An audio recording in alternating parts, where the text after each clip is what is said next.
Hello, good Oh, afternoon, everyone. hello. How are you? Hi, Salty, my friend. I'm very good. How are you doing? I'm doing pretty good. Just grabbed a quick bite to eat before we started here. Good. You got to keep that strength up. Yeah. Good Lord. I'm sorry. My laptop does not want to cooperate anymore, and I don't know why. Probably because it's getting old. Like me, I don't Like want to me. cooperate. The older I get, the less I want to cooperate too. Yeah. Some days I'm like, not happening. Hi, Butterfly. Hey, Butterfly. Thanks for coming in. She's out and about, but she's doing her usual multitasking. I got to turn the volume down on this thing. Hold on.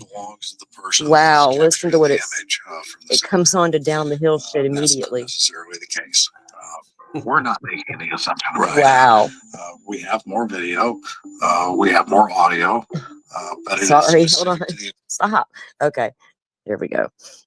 All right, we're all good now.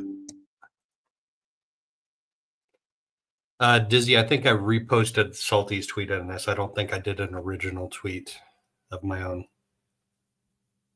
Oh, yeah, I did post it on X. I just shared what I had put on my community tab. All right.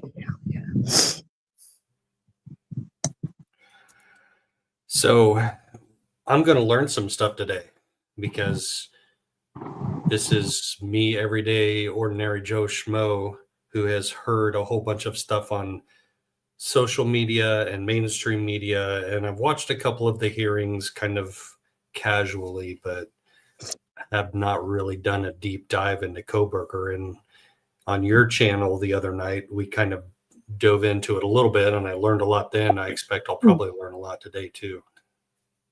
Yeah, there's just been so much with this case that's talked about and shown and reviewed that I think there are a lot of people who are probably just coming into the case, aren't aware of all the different things, and maybe hearing different things. And I just thought we could go over the PCA to start with. There's a lot of things about the PCA that bother a lot of people. There's only a few things in there that bother me, but we all can talk about those, and then we have some other stuff to review as well. Like not everybody has seen the Grub Truck videos. They're like, what is that? Where is that? What does that even mean? So we have that. We have the girls going down the sidewalk with a friend of theirs, and we have that to show as well. So we're trying to get everybody just caught up. Now, there's a lot of things that have been discussed that we may not be discussing, but if it comes up, it comes up. But we're just going to try to go over get to the gist of things. But there are some interesting things that to talk about. And like when you were reviewing the Grub Truck, you noticed somebody immediately, and I was like, yeah, that guy's been out talking. And so I grabbed some stuff on him to show, and we have that lined up to look at as well. Because a lot of it is important to review, because in my mind, even with all these Idaho theories, even with my own theories, if I can debunk it, I'm going to, because then I can rule that out. You know what I mean? So I don't mind discussing all the things, but some of them are so far-fetched, they're not worth even talking about. Right. And that's where there's kind of some similarities to the Delphi case, where people have their conspiracy theories, and some of them are really far out there, and some of them are kind of like, hey, that gives me some, something to think about. But one of the main differences is that, like the video at the food truck, which I had never watched before until you sent me that link today and getting ready for this. The gag order, came down, but there was already some stuff out there in the public before the gag order came out. So we get to see some stuff, but that's kind of it might be good and it might be bad, because it fuels speculation, and you don't have the stuff that comes after that to answer some of our questions about what's going on in those. Yeah. It's I thought even when we were in like the deepest throes of this case, it was causing confusion even among people. You see one thing here, and you go over here and you see another thing, and then you're like, well, what does this all mean? And it can drive you crazy. But there's the difference between the Delphi rabbit holes is we literally saw that information in the court documents, and all the things. And in Idaho, Ann Taylor hasn't talked about any of a lot of the things that have been talked about on YouTube. And so when she does, I'll jump right on board with her. I'm there for it. I've always said the whole time during this case, I'm here for it. Whatever Ann brings, I'm willing to listen to. But there's been a lot of discussion about alternate theories in this case that Ann Taylor has not even given us a hint. Was it even investigated or looked at, or even that she wants to look at, to like point a finger at a third party culprit or something like that. She hasn't done any of that yet. She's basically, motions to get her discovery and motions to, now we see this slew of motions to suppress that just came down. So yeah, there are some things that are worth talking about and looking into. And the Grub Truck is important because it was the last known location of the girls. It was the last time they are seen on video anywhere, and that we know of, unless there's a camera right there on their house that we don't know exists yet, because the camera that is beside their house does not point at their home. It points to an intersection there at the stop sign. So, I've even speculated, was there a camera that could see that house? Because we have to pull up the maps to show you what I'm talking about, but on Taylor Avenue, there's a concrete steps that lead right back to King Road House, and you can use it as a cut through from the university. We didn't know if there was a camera right there anywhere because there's a statement that was made by Kaylee's sister that says we can see the girls arrive home. Well, there's a camera that can see the car bringing them home, but that's about it. But then she said we also can see them walk Murphy. Only way to see that we know of is if they walked past the neighboring house down the street walking the dog. Then maybe you would see the girls at that point. If not, there's a camera sitting right across the street from that house somewhere.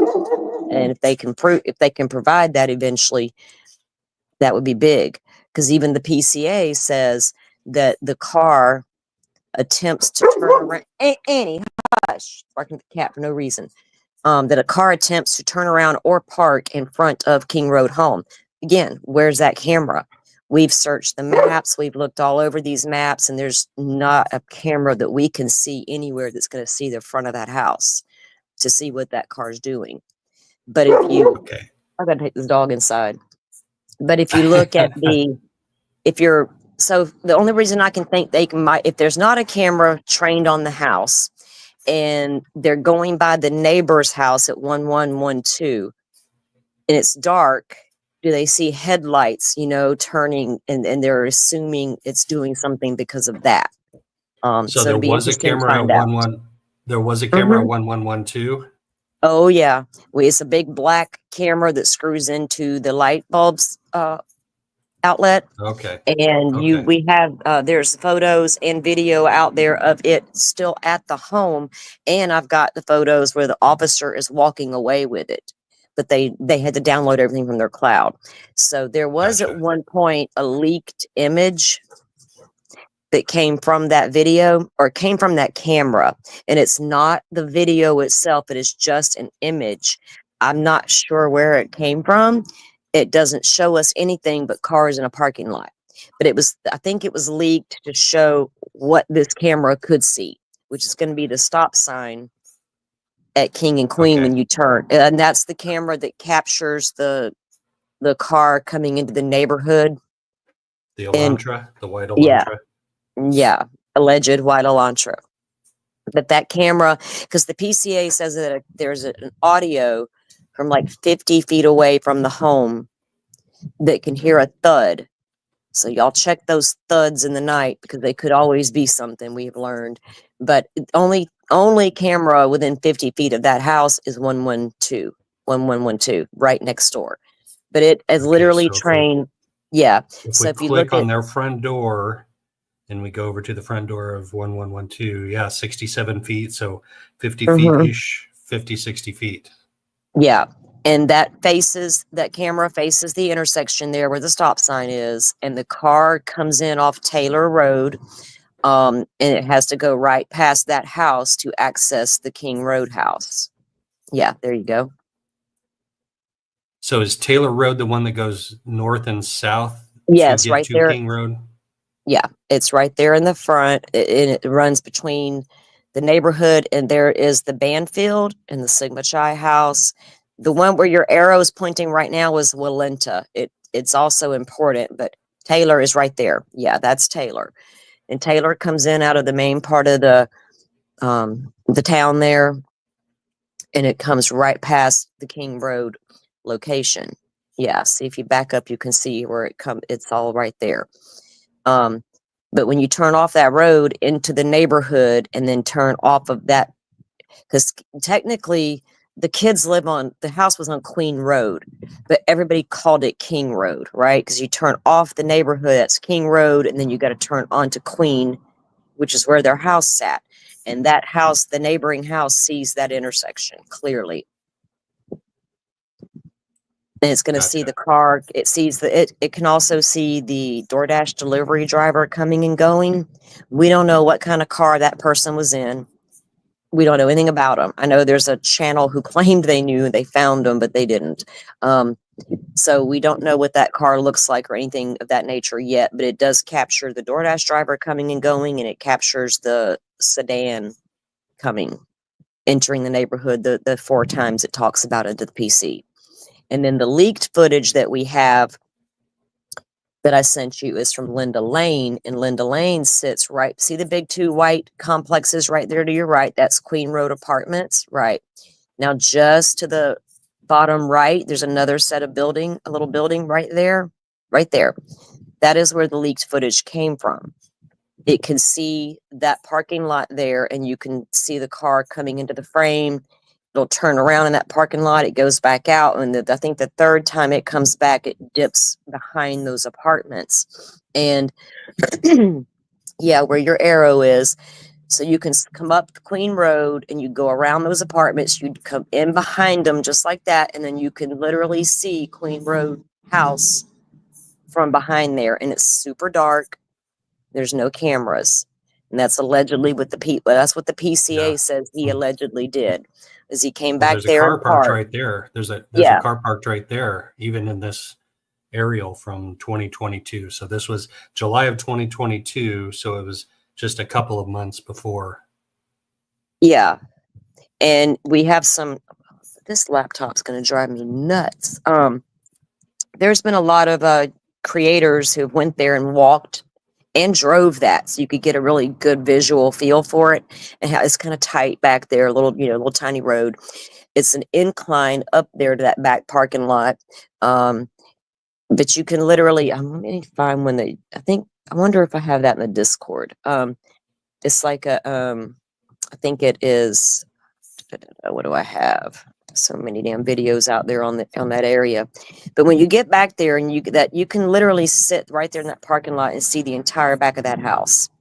You can clearly see where Maddie's bedroom was. Like I said, was telling you, she didn't make it a secret that was her bedroom. She loved her pink cowboy boots, and they're displayed in her bedroom window. There's a big pink M in her bedroom window. You can see all of that from that back parking lot right there. So you could easily see when a bedroom light goes out or the kitchen lights go out. You really can't see the front of the house at all or any kind of light or activity from that direction. But from the back of the house, you can see the kitchen area, all the lights, and you clearly see where Maddie's room is at. Let me see if I've got the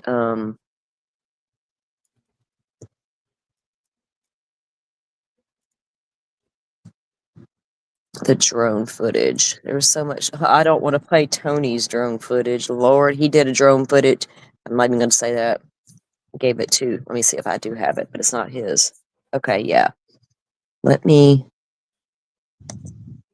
drop you this link, Joe, and we'll see if we can see any better from it. Why won't it do it?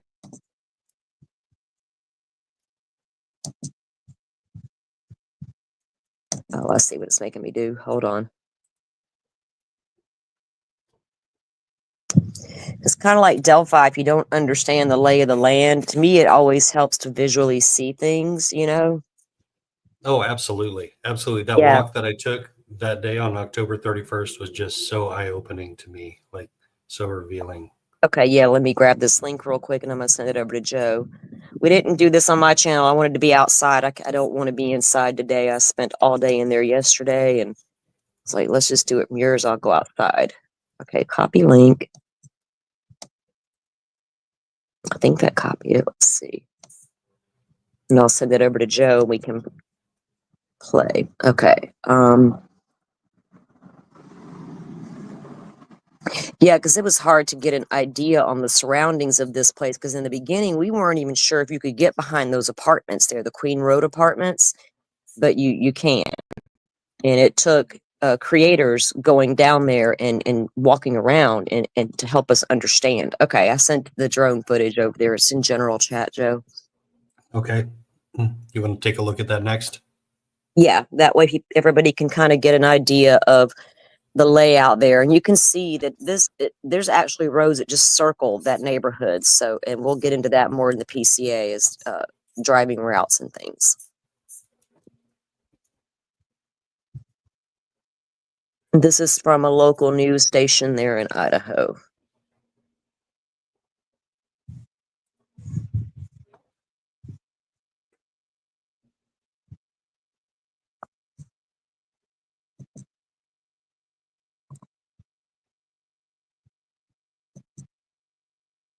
And that's the front of a home, and then to the well, I'm looking at to the right, that other house you can see, that's 1112. And then the Queen Road apartments are off to the left, up in the top. Yeah. Yeah, the red brick apartments there. And that's the kind of behind the house at an angle. And you can see the neighboring house, 1112, and you can see where the Queen Road apartments are. And this is going to look back over Taylor Avenue. They're at the front. There's a lot of snow on the ground during this one. There wasn't that kind of snow when this was all happening. It was just like starting to get cold there enough to do all that. I think there was light snow in the area, but not heavy snow. So you can see footprints going into the back door there of the kitchen, and some of them come from off-site Mm-hmm. to the south. Yeah, see that little road right there where that car just drove past? That's between the house and the apartments that also leads back to that little parking lot we were viewing. It wraps around Queen Road apartments, so you can. And it's like a tiny little road too. So this is on this side of the house, and where that car is at. Like I said, that's a little street there that you can get to the back parking lot from. So, and allegedly, according to the PCA, if the car is parked behind the home, makes entry, does everything that happened, comes out and gets in his car, he leaves using that little drive right, or that little road right there, and then makes a left to go back in front of the house. And they say he speeds away at a high rate of speed. So I don't know if the camera sees him. So Go the ahead. 1112 camera sees him leaving shortly after Yeah. what they believe was the time of death. Yeah. 420, I think, is what the PCA says. The car leaves at a high rate of speed. And if you look at a lot of the crime scene photos, is what I call them, from when they were doing their investigation, there's a big tire skid mark almost in front of the King Road house. How long it was there, I don't know. Was it there previously? I don't know. But there's crime scene technician out there measuring the length of the tracks, taking the photographs, doing all their things, getting the because you can see the tire impressions and all that, and that'll only matter if that impressions match something on that Elantra. You know what I mean? Otherwise, they have no way of knowing how long that was there. I'm assuming that they did take it into consideration, considering they think he sped away at a high rate of speed. You know what I mean? Did he get on it suddenly, trying to get out of there quickly and do a little burnout? I don't know. Who knows? And the so that what you're seeing now is the Sigma Chi house, which is the house where Ethan lived which is Xana's boyfriend. See, there it is. And then you can see the Queen Road apartments there and the King Road house from that location as well. And that road in between is Taylor Ave, and that's the band field. The big green grassy field is called the band field. That also comes into play. Well, some things went down there that people have talked about, but nothing directly tied to the crime yet. But so that's where Ethan lived, and he was the boyfriend to Xana. And that's where he and Xana were earlier in the night, and then they went home. But you could literally walk from, his home straight over to their road, to their house in no time. And in the beginning, the police continued to say things like, we need more information about the whereabouts of Ethan and Xana on that night. They can pinpoint, Ethan had went to a dance earlier in the evening with his sister. He was a triplet, 2 boys, 1 girl. He went with his sister to that dance. From what we understand, he met back up with Xana, his girlfriend, around 9 p.m. at that frat house. Something happened at the frat house. The cops haven't talked about it, but it's out there. Like an altercation or some sort of argument between Ethan and another guy there. But then what if Ethan and Xana just like, screw it, we're going home, and they went on back to her place? But I feel like if they had went across that Banfield and up Queen Road and took a left on King, that camera at 1112 would have seen them 2 walking home. But they could have went on to Taylor and up the concrete steps, you know what I mean?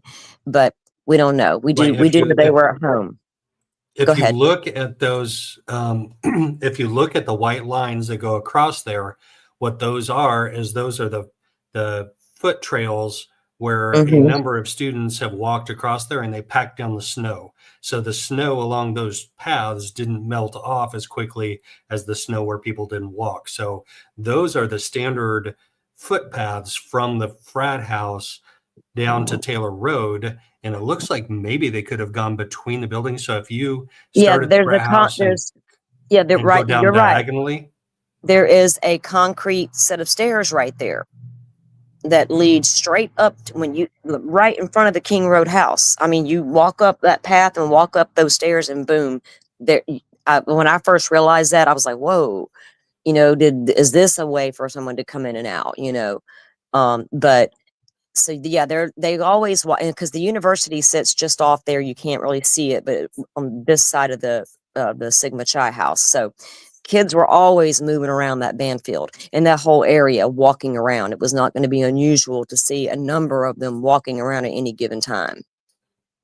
Yeah, there are those concrete steps right there, right on the left side of the screen. Yeah. Where if you walk diagonally from the frat house and then in between those buildings in front of that parking lot, right up those steps, straight to the King Road house. Yeah. And from what we can tell on any of the maps, now people have told me there are a camera there. Another creator that I talked to a lot said that another creator was down there and saw the camera, but I still haven't seen it. Even on any of the maps I ever went to, I've never seen this camera. But we have a picture of some investigators standing behind King Road on that little road there, and they're literally pointing toward the front of that home. I don't know what they're pointing at. It doesn't show anything, but 3 of them standing there and one's pointing and they're all looking. Are they pointing at a camera that we don't know about? I don't know.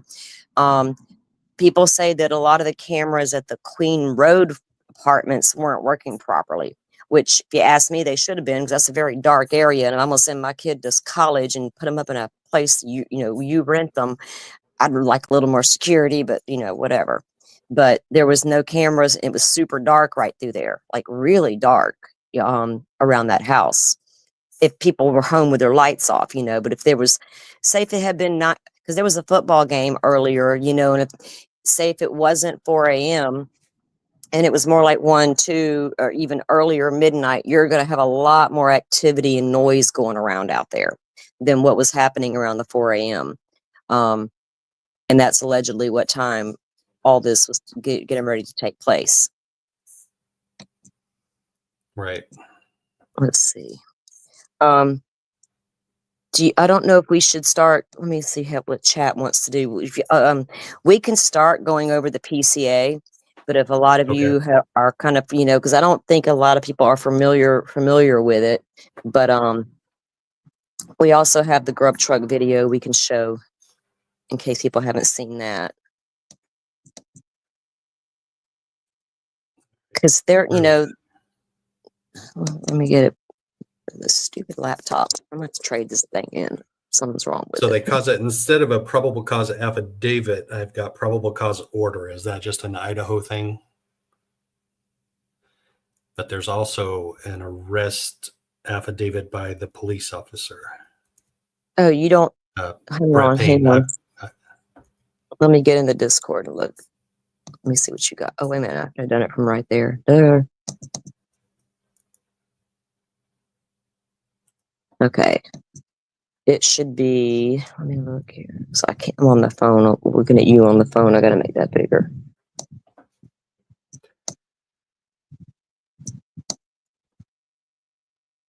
It's a long probable cause. The 18 affidavit. pages. Okay. All right. No, Let me get that one. You want the affidavit, yeah. All right. Let me click on it and pull it up too, so if I'm reading, I can see it better from here. There we go. Statement of Brett Payne. Yes, and remember, he was talked about in the hearing. Remember how they were saying things like, not the hearing, but the documents we just read the other night, how they were copying and pasting. So he has a statement, and also Mowry has one, but this is the one that was released, the Exhibit A here, with all the charging information and everything. So I've got a glare. Let me get this fixed.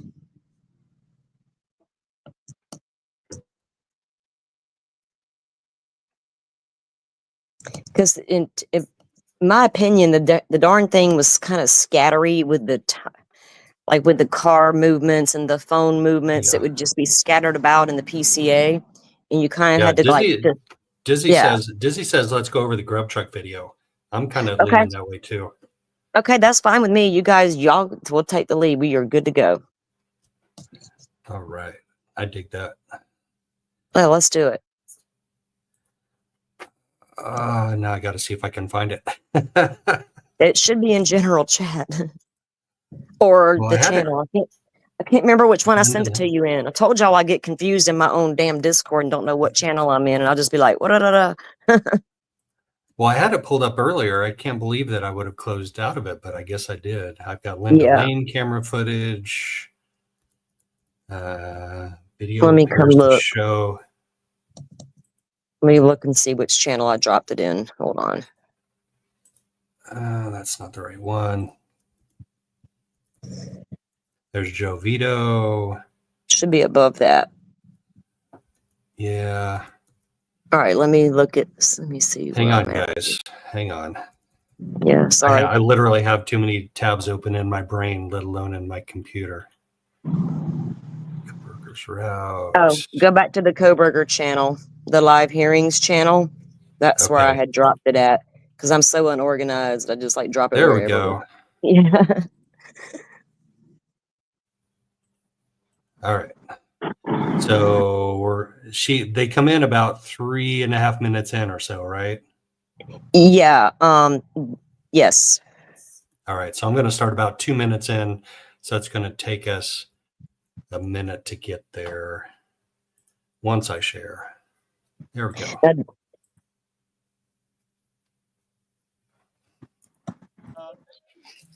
Coke Zero, he said Coke Zero. That's offensive. You gotta get on that diet. Coke Zero, right? I say Coke. I don't want anything to drink. Water. Yes. 2 waters? Water. No, 1 water, 1 Coke. 1 water, 1 Coke. No cheese, got it. I got it right Looks here for like you. kind of a chilly night in a college town, 1 Coke. It's gonna be but not $19 cold. Not terribly cold. Sorry. Shit, there's no wallet. Oh, well, you did. And then don't worry. And then I looked over, read it, and went, oh, okay. Because I saw it. I think I saw it earlier. I don't know how much is here, but let's see. All right, no cheese. 5, I'm excited to find It's out. right there for you. We'll do this minus from that, and then the rest I'll do on my card. Okay, done. Yeah, split. It's like $12. Thank you. Thank you. It's been $12, so it's just gonna be $5? $5. Once I clear, yeah, it should just be $5. Just 17, right? Yep. Or no, it's 19 Okay. because it's 16. Have 2 mags, and then each drink is $1.50. Oh, that's 19. Thank you, brother. Give me another tip. Thank you. Thank you, man. 476. Yeah. Thank you. what are your first 4 max? All 5 cheeses? One basil pesto. McDonald's? One ones? How's your night going? Good. How's your night going? Oh, it's going extremely well. You know, I'm playing. I was able to sit down, so. And then they'll come to me. I mean, that's good. It's like, I hate dealing with fucking people, so. Oh, it's pretty fun, I hope honestly. you live in nice. Very, very rarely are they not, and then somebody in their group for. Yeah. I mean, that's It's amusing though. It's fun to walk out with people. Have a good night. Right there. Okay. So if you pause, for a second, I want to let everybody know that this video was found by Kaylee's sister because someone let her know that the Grub Truck, they live feed this stuff on their Twitch channel. And it used to be up on the it may still be there, I don't know, but that's where I originally got it from, the whole video. This particular one that we're showing now, I came from Jeff H's channel because I knew it was there. And I had it in my Discord, but it disappeared. I don't know what happened to it. But this is when the girls arrive at the Grub Truck. Now they had just came from walking down from the corner club, and we have that video as well, but we should have probably started with that one and went to this one, but we'll show it in a minute. But they come they leave the corner club, and they're with a friend of theirs, and the 3 of them come down a sidewalk, and I think it's like 5 or 6 minute walk from the corner club where they were at partying to this location. And you'll notice that Maddie has on a black jacket. That's Madison Mogan, and it's way too big for her. And Kaylee is the other girl, and Maddie seems to be a little more intoxicated than Kaylee. But Okay, go well, ahead. let's go back. Let's go back and watch that other one real quick. We can do that. Okay. Yeah. So let's go sequentially, so it makes more sense in my mind. It helps me process it. Yeah. Yeah. This is it, right? Yes. All right, here we go. Walking and talking on a sidewalk. The 2 young women seem to be wearing the same clothes they had on when we saw them in surveillance video from a food truck earlier that night. No, this is Senior after the national food truck. correspondent Brian Enton explains how this. This is after the food truck. No. He's wrong. No? This is them walking Is it? from the corner club to the Grub Truck. Okay. New video surfaced. We know that police have had this surveillance video, this new video, since right after the murders, but it is just now becoming public for the first time. And it is not just video, there is also audio. Surveillance video newly obtained by News Nation shows what appears to be Kaylee Gonzalez and her best friend Maddie Mogan walking in downtown Moscow, Idaho, just hours before they were murdered. You can hear their voices in the video. What did you say to Adam? I told Adam. For the first time, we are hearing the name Adam. The attorney representing the Gonzalez family says they believe Adam is a bartender and that he is not a suspect at this time. The Moscow Police Department not commenting specifically on the video, but in a statement to News Nation said, any digital content submitted as tips and leads becomes part of the investigation. We review and investigate submissions. Findings become part of the information we do not make public to maintain the integrity of the investigation. Meanwhile, the Gonzalez family is questioning whether the investigation is being handled properly by Moscow police, especially within the first 48 hours after the murder. All right, that's enough. But yeah, so you see the girls walking down, and Kaylee does ask Maddie, what did you say to Adam? I told Adam everything. And that opened up a can of worms of speculation. We all wanted to know, what did you tell him?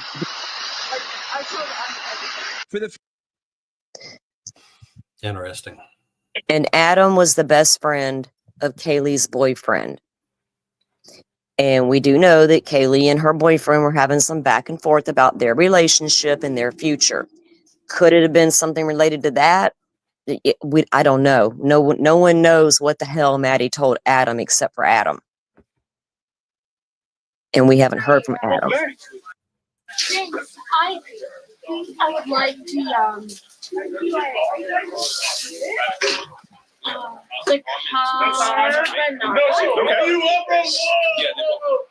I feel But should I have like a free Grub Truck on my app? Oh, yep. So what you want to do is So they're ordering and they're ignoring the group of three that just ordered before them. But suddenly she sees somebody that she knows over on the other side waiting for his order. Yeah. Because that's that side of the food truck is where the orders come out. Yes. And I only know this because I watched 2 minutes of this before this. Yeah. Yeah. You order that where Kaylee's standing, and then you walk down there to get your order. Yeah. we'll actually do this. There you go. Thank you. Absolutely. How many more do you need? That's the second one? Awesome. Don's mom. Oh wait, yeah, one more. Maybe I Here. didn't have a food. Right here. And then See that? She's kind of stumbling around a little bit. Like I said earlier, it appears to me she might be a little intoxicated. Yeah, Maddie was. I mean, she wasn't shit faced falling down on the ground. You can obviously see that, but she was stumbly. She had her a good time at the corner club, I think. what was the back? Don't forget to move this. The carbonara. Carbonara back of the week. Here, I'll grab it for you. Excellent. And then click see rewards. Enjoy. And it looks like you do not quite have enough points yet. Oh, that's okay. That's okay. $10 for us.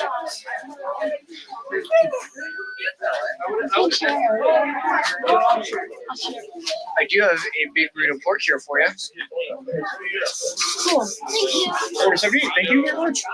Where's the pen go, guys? Where's my pen? How are you guys doing? How are you? I'm doing fantastic. Assumed I lost my pen, but that's fine. What can I get for you? Can I get Just two Don's moms? Definitely. I get. So she is clearly aware of the guy that's standing behind her, and she is noticeably ignoring him. Yes, she is. Yes. She's like, I could see her kind of look over her shoulder just a little bit, and he's kind of standing over there, like closer to her a little bit. Like he's not standing with his two friends that he ordered with, and he's been standing the whole time. He like wanders over nearer to them, and she like looks over her shoulder a little bit, and then like moves just slightly away from him and keeps her back turned to him. And it was when you first saw this, you noticed something with him right away. And then I told you that, yeah, he's actually come out and spoke about things about this. And we'll get to that in a few minutes. But yeah, that guy's interesting because he did come out and say things. So Thank you. Just see him kind of glance out of the corner of his eye at her. And then she like, as soon as he turns the other way, she like turns and like, that's she's not gonna necessarily. Yeah, and if you notice, you can still see the guy right behind the guy with the long hair and the sweater. He's got his hoodie on. That's Jack. I'm going to say Jack S. He's the one that walked down to from the corner club with the girls to the Grub Truck. In a few minutes, you're going to see Joe, the guy in the big guy in the tan jacket, is going to go stand and talk to that guy. Maddie's going to turn around, point right dead at them, and say something to him. And she says, "Fuck you." Pork tacos. Oh yeah. How many pork tacos would you like? Just come with one. It's one, but they're like 6 to 7 ounce tacos. They're not like small little street tacos. I don't eat 2, 3 is a lot for me. So one would be fine if I was getting pasta or yeah, that's gonna be almost 2 pounds. Hey Joe, hold on a sec. I just wanted to address one thing real quick. I just noticed a comment where somebody has seen on another channel that Xana is in this video. She's not. Xana and Ethan weren't here at the Grub Truck. People have tried to put them there. People will tell you, well, look at this person, this is Xana, but it's not.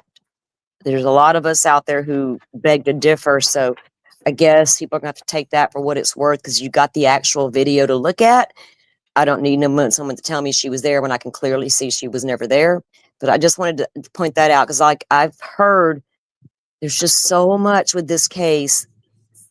They do more damage to these cases than they do good. Because I don't know if Brian Kohberger is the guy or not. But to place this, these are the victims we're talking about. If I saw Xana anywhere in this video, I'd have been the first one to point it out. You never see Xana here. Well, I just wanted what to. does that prove one way or the other if she's there or if she's Um, well, which theory you want me to talk about with it? I mean, there's so damn Oh, many. no. I told you a Oh, couple no. earlier that, yeah, there was one, like, it's been alleged that once these girls leave this grub truck and make it home, that their murders are shown live and all these kids at the grub truck are watching it on their phone. What? Yeah. I'm pretty sure somebody would have been like, this is not cool. I'm going to the cops. Or I'd have went and told my mom, like, what the hell are we going to do about this? She went Right. rounded every one of them up on her own and dealt with it. But that's my mom. But yeah, there's just a lot of, I don't mind answering questions or having them asked, but if you can't prove she was there, don't state it as fact. And I've seen the channels that place them there. But I'm telling you right now, me and a whole bunch of other creators have never seen those two, Ethan or Xana, in this Grub Truck video. And we've analyzed the hell out of it. But they placed them there in some sort of an effort to come up with a conspiracy theory that they were involved in the murders? In some way? Yeah, in some way. Not that Ethan and Xana were involved, but they weren't at home. They all these things. It's just so much. I don't even know which one to pick to say why people. There were different theories as to why they were put there, by certain people. And like I said, I saw somebody last night in a chat say, "Go review my video. It explains it all." Well, this morning I went and reviewed that video. And I see a blurry video that didn't need to be blurry because we've got the actual body cam footage from the Banfield. But for some reason, it's that same footage, but it's all blurred up. And you're telling me what all I see. And I don't see any of that. So we have to be real careful with Idaho 4. Oh, they weren't salty. She wasn't talking about this video, I think. I think she was talking about the Tire Tracks video, maybe. What about the tire? What's that got to do with Ethan or Xana being there? Was Xana seen talking? I don't know. We need to make sure we're talking about what videos we're talking about. Okay, let me just ask, Jay Bird, are you talking about Xana being present at the Grub Truck video?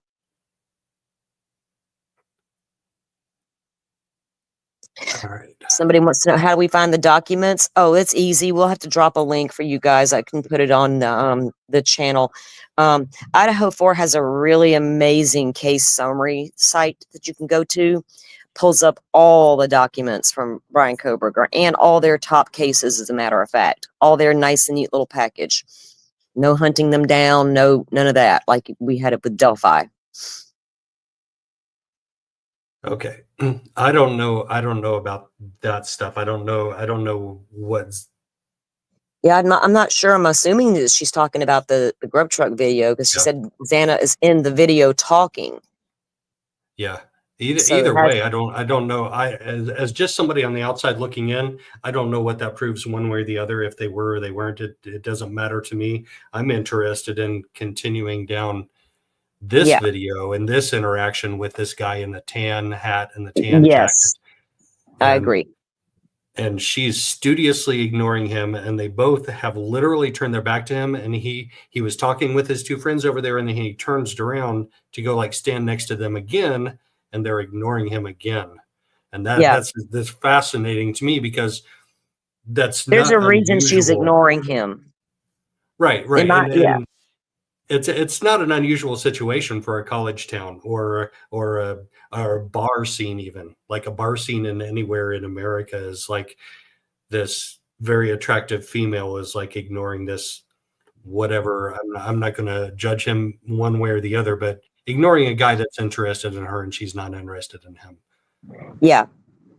It's very okay. You got it. 2 pork tacos. Done. 1 5 cheese. 1 basil. Pretending like he's looking over there across the street. That's funny.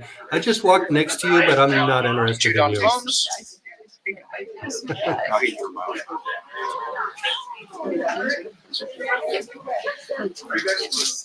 Oh, hey, I figured it out, Joe. Thank you. I'm gonna do this. Hold on. Okay, hold on. Let me pause. All right. Okay, Jay Bird, I think I know what you're talking about now. There's a video because I've done a TikTok on it with Xana coming out of the house, and she's talking about herself and about her what she does at school and everything. And that is that the one you're talking about? You say you can see those tire tracks there. I think people have said that before, but I didn't notice them in that video. But I haven't looked at it in so long. I don't know. But so if you're saying that they were already there during that Xana video, then they wouldn't have nothing to do with the Elantra. You're right, because they would have already been there prior to that night. And that's what I don't know about. You know, when were those tracks laid is a good question, because they are out there taking measurements and photographs, you know, to, I guess, to see if they can match it to a vehicle later on.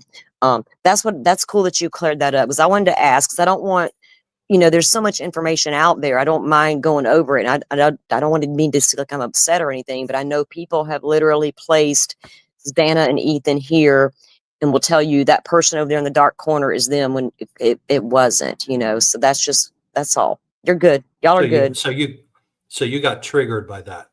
That triggered you on No, no, I'm just like, I going wanted down, to stop but- and find out if that's what they were talking about was this video, because she's not there.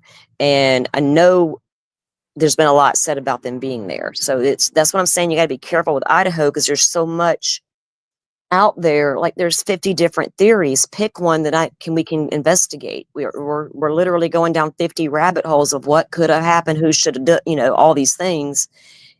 And every kid in these videos have been doxxed because of it. So it's just a little touchy that, I don't know, we can really, doesn't matter how many theories we come up with on the side, what's going to come down to is that evidence in court. But when Joe reviewed this video this morning, he honed in on Sketchy Guy immediately, which was funny to me because Sketchy Guy has come out and said things, and we're going to get to that in a few minutes. Okay, we understand you now, Jay Bird. You're good, girl. Thank you, Dizzy.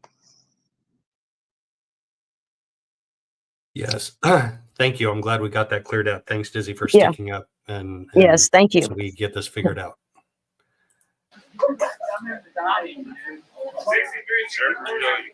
If we decide, Yeah. since we listed. Oh, people have fallen. People have fallen over reduced for you. Sorry, I'm talking to Twitch stream. Oh, you're so good. Absolutely, thank you. How are you doing? Pretty good about yourself. I'm doing extremely well. What sounds good? Can I get a big burrito? Yeah. For the big burrito, would you like pork or chicken? Chicken. Got it. And then you said a Mountain Dew? Yes, please. Excellent. Big burrito chicken and a Mountain Dew. We're gonna do $11. Yeah, where's the fucking?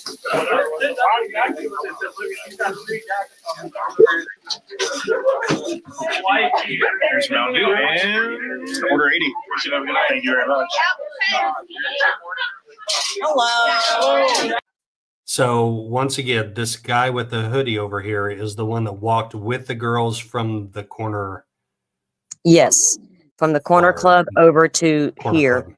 And his name's And out there. he's- His name is Jack Showalter. He was literally just arrested a couple days ago, or like a week ago, over in Boise, for something. He was drunk or whatever.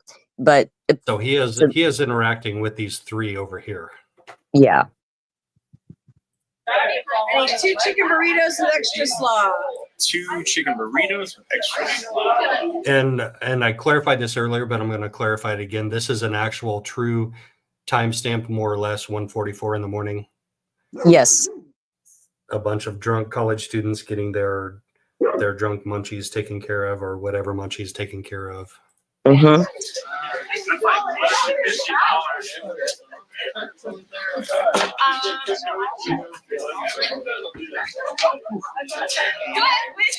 $90 for it.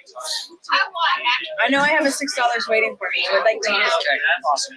So I don't Let's see rewards. Fuck, I just ate your jacket. Sorry, man.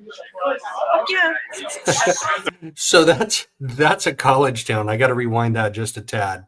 This is a college town because in the middle of winter, you got people acting like they're cold when they're wearing sweatshirts and winter coats, and you have this dude Yeah, everybody noticed him right away. Let's see more. In the tank top and shorts.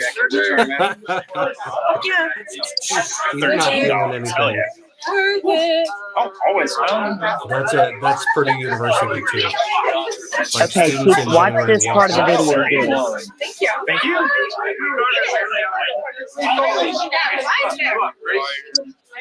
Extra slot? Is that a charge? No, it's not a charge. It's just a modifier. Hello. They have Apple Pay. How's We your have night going? Apple Pay, right? Of course we do. Of course you have Apple Pay.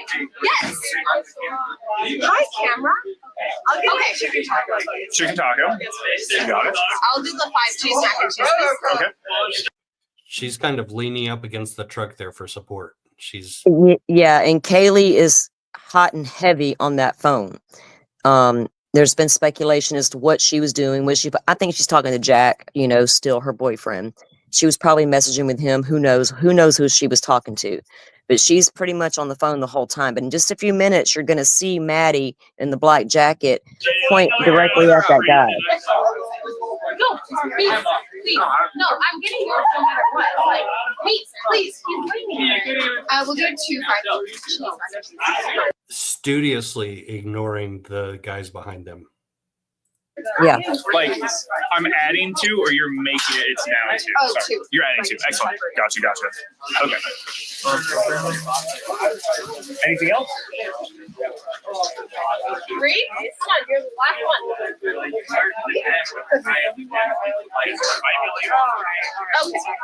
Okay. You got it. So I have a chicken taco and 3 5 cheese mac and cheeses. Yes. Okay. $27.75. Hey. How many apples in the mac of the week? 0, TJ. 0. Order 82. Thank you.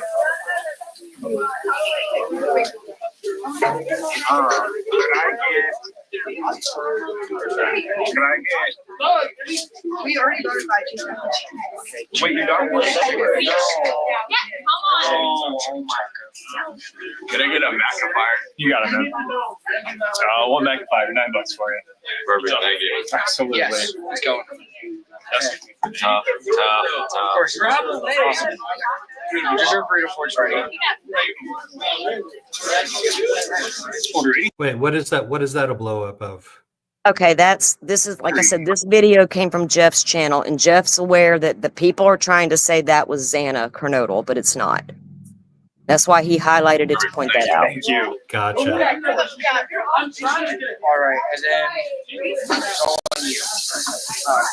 Haley's still on her phone. Oh, fire in the truck. Time to start the old car. It's been a while since this engine started. Let's see if it starts. V V V V V V V V V V V V V V V V V V. Are you hearing that? What is that? It's some Extra random sound. shit. It's just random shit that the Grub Truck throwed in their video on Twitch. Okay, gotcha. In just I a was few like- minutes, like you're gonna keep watching Maddie as she reacts to that guy.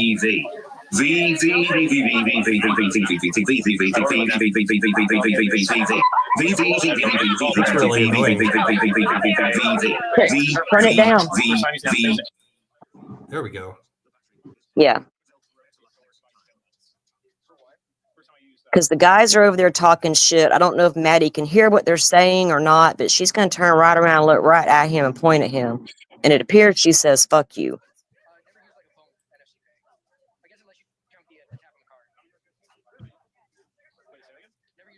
Oh, she's off her phone now. They can have a Yeah. conversation.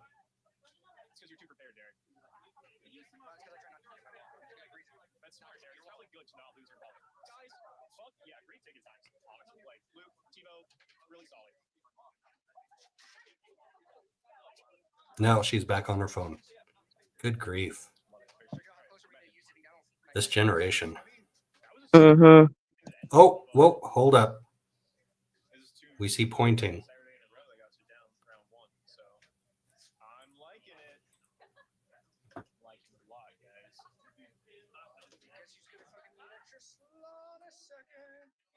This bad boy.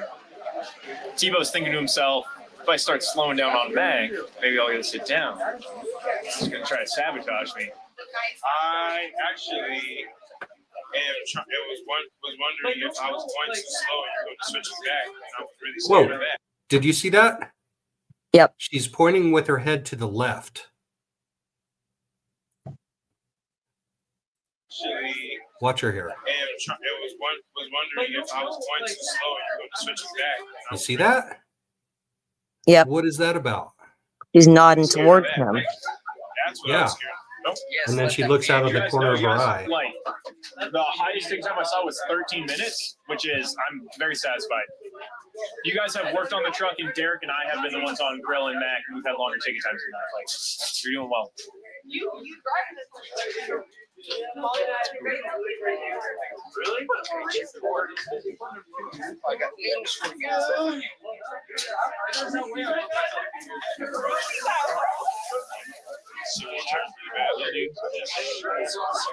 Hell yeah. All right, what did I miss? Reduce, reuse, mall. Yeah. That gets on my nerves. And then, like, they want their numbers to be called. Okay. Are you knowing no. Tomahawks, what's the side for? Hello.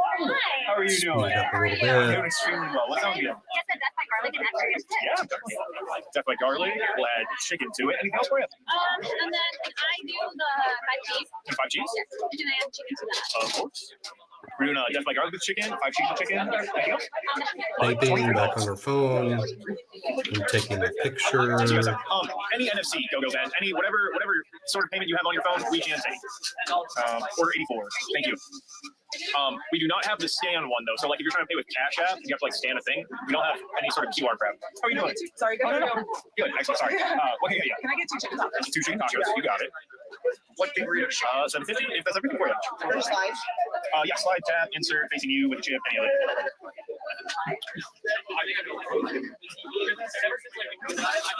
Or 85.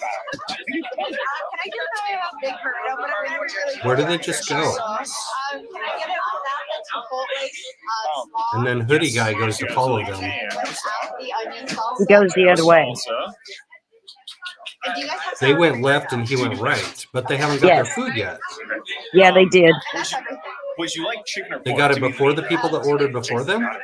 So we're doing Haley got carbonaro, no white sauce. and then they went and got their ride. She apparently called for a ride share there. There we go. 950 for you. So was that pointing that I saw like a couple minutes ago, the FU pointing? No, Maddie extends her arm and point. It's the first time she points at them. Like our dual box. I So don't know did if we you guys- see it and I missed it? Yeah. No, go for it. And that's everything. Would you like chicken or sir facing you with the chip? Any other? You can say. I do the 5 cheese.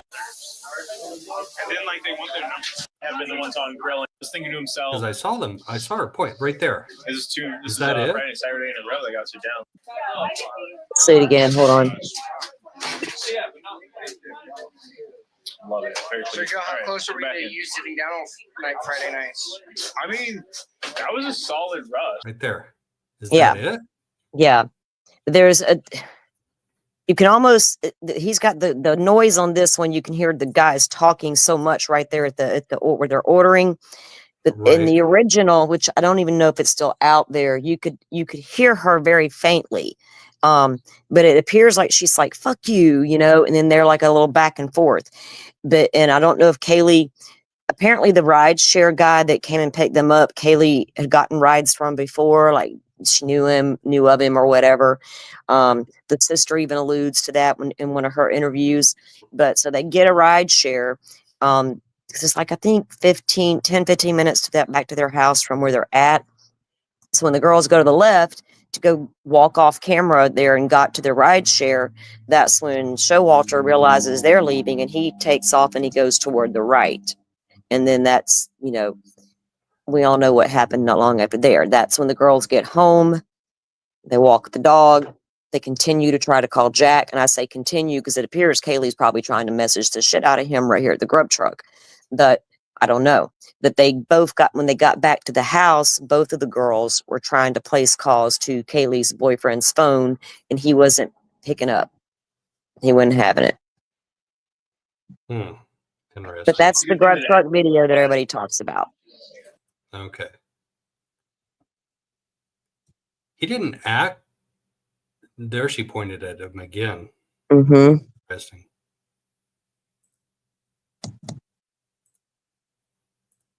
Let me, oh, shoot, wrong thing.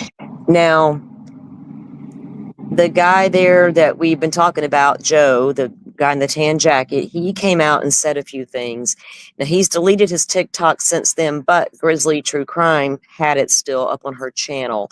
And I went and grabbed that to show Joe, to show him what we were talking about. So we're going to look at that too. All right, here we go. And what's his name? Joe Vito. With a T at the end, like A Frank D. Vito. It's D, isn't it? Yeah. All right. So do we want to start at the beginning of Yeah, this Grizzlies? was not yeah, because it's not, she's going to talk about what the article said, what he said, and then I believe she shows his TikToks that you can no longer access.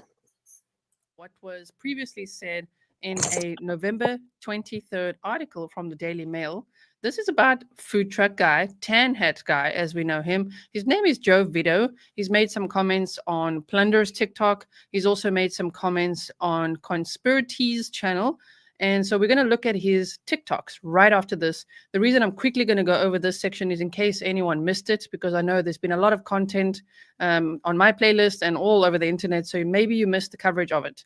So here they said, new details have now emerged about Consalves and Mogan's last night out from Joe Vito, a local man who saw the two co-eds out on the town and in the hours before the attack. Police had previously said that the women were partying at the Corner Club bar the night before the attack. Vito was also there and said that the women were catching the attention of many men at the bar. If you missed the episode where we looked inside the bar, like I showed you guys pictures of it and everything, there can't be that many people in it, which is also, you know, it's not like he's just staring at them. I think it wouldn't be that hard to notice them, especially if they were maybe as drunk as what he's saying and what you'll hear in the TikTok videos. Anyway, they say a lot of guys were talking to them at the Corner Club, he told thedailymail.com, adding that Consalves was visibly drunk. The taller girl with the pink on, she was glass-eyed. Now, in the TikTok, you'll hear why they quoted him as saying that. I audibly said, ew, out loud. She was just stumbling through. Again, he explained that too. I know there's a lot of us, we were like, why would he say ew? You know, and some people said it's maybe ooh, but he himself has confirmed ew, and there's a reason for it. So hang on for that. He said he left the Corner Club ahead of the girls and was with a neighbor who had just moved to Moscow, showing her the Grub bus, a food truck popular with students with the late night munchies. I was just there waiting because the Grub bus takes forever when a bunch of drunk zombies show up there, he said, noting that he was 100% sober. That's when the woman showed up with a guy in a hoodie who has been the subject of much speculation among internet sleuths as a suspect. That would be white hoodie guy, Jack number 3, Jack Showalter. Police have not named the man, but said that he's not considered a suspect. I saw the hoodie guy show up with the two of them. The vibe I got from him is that he's super nice. He was trying to help them get home safe, Vito said. Now, in his TikToks, you'll hear that he didn't tell the reporter, yes, I saw him arriving with them. He actually said something else. So I'm just going to leave it. I don't want to misquote or misspeak. I want you to hear it straight from Joe, which as I say, comes from his TikTok account. You can find it yourself if you have TikTok. It's literally at Joe Vito. So go and follow him over there and check out all the content yourself.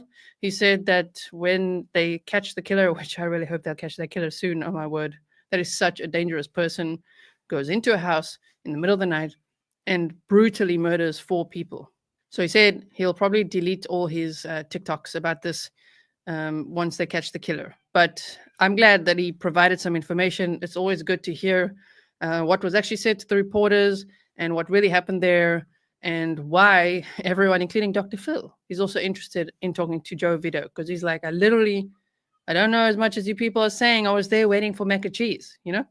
So I've got lots to say, which will probably be in other episodes. For now, I just want to focus on this. Now I'm going to show you Joe Vito's TikToks.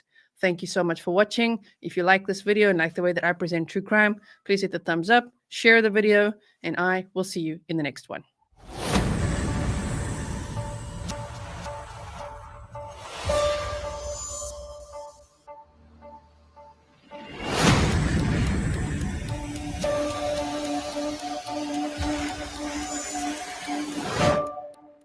Joe here. I just wanted to jump on this and make a video real quick and kind of just squash some stuff that I've been seeing.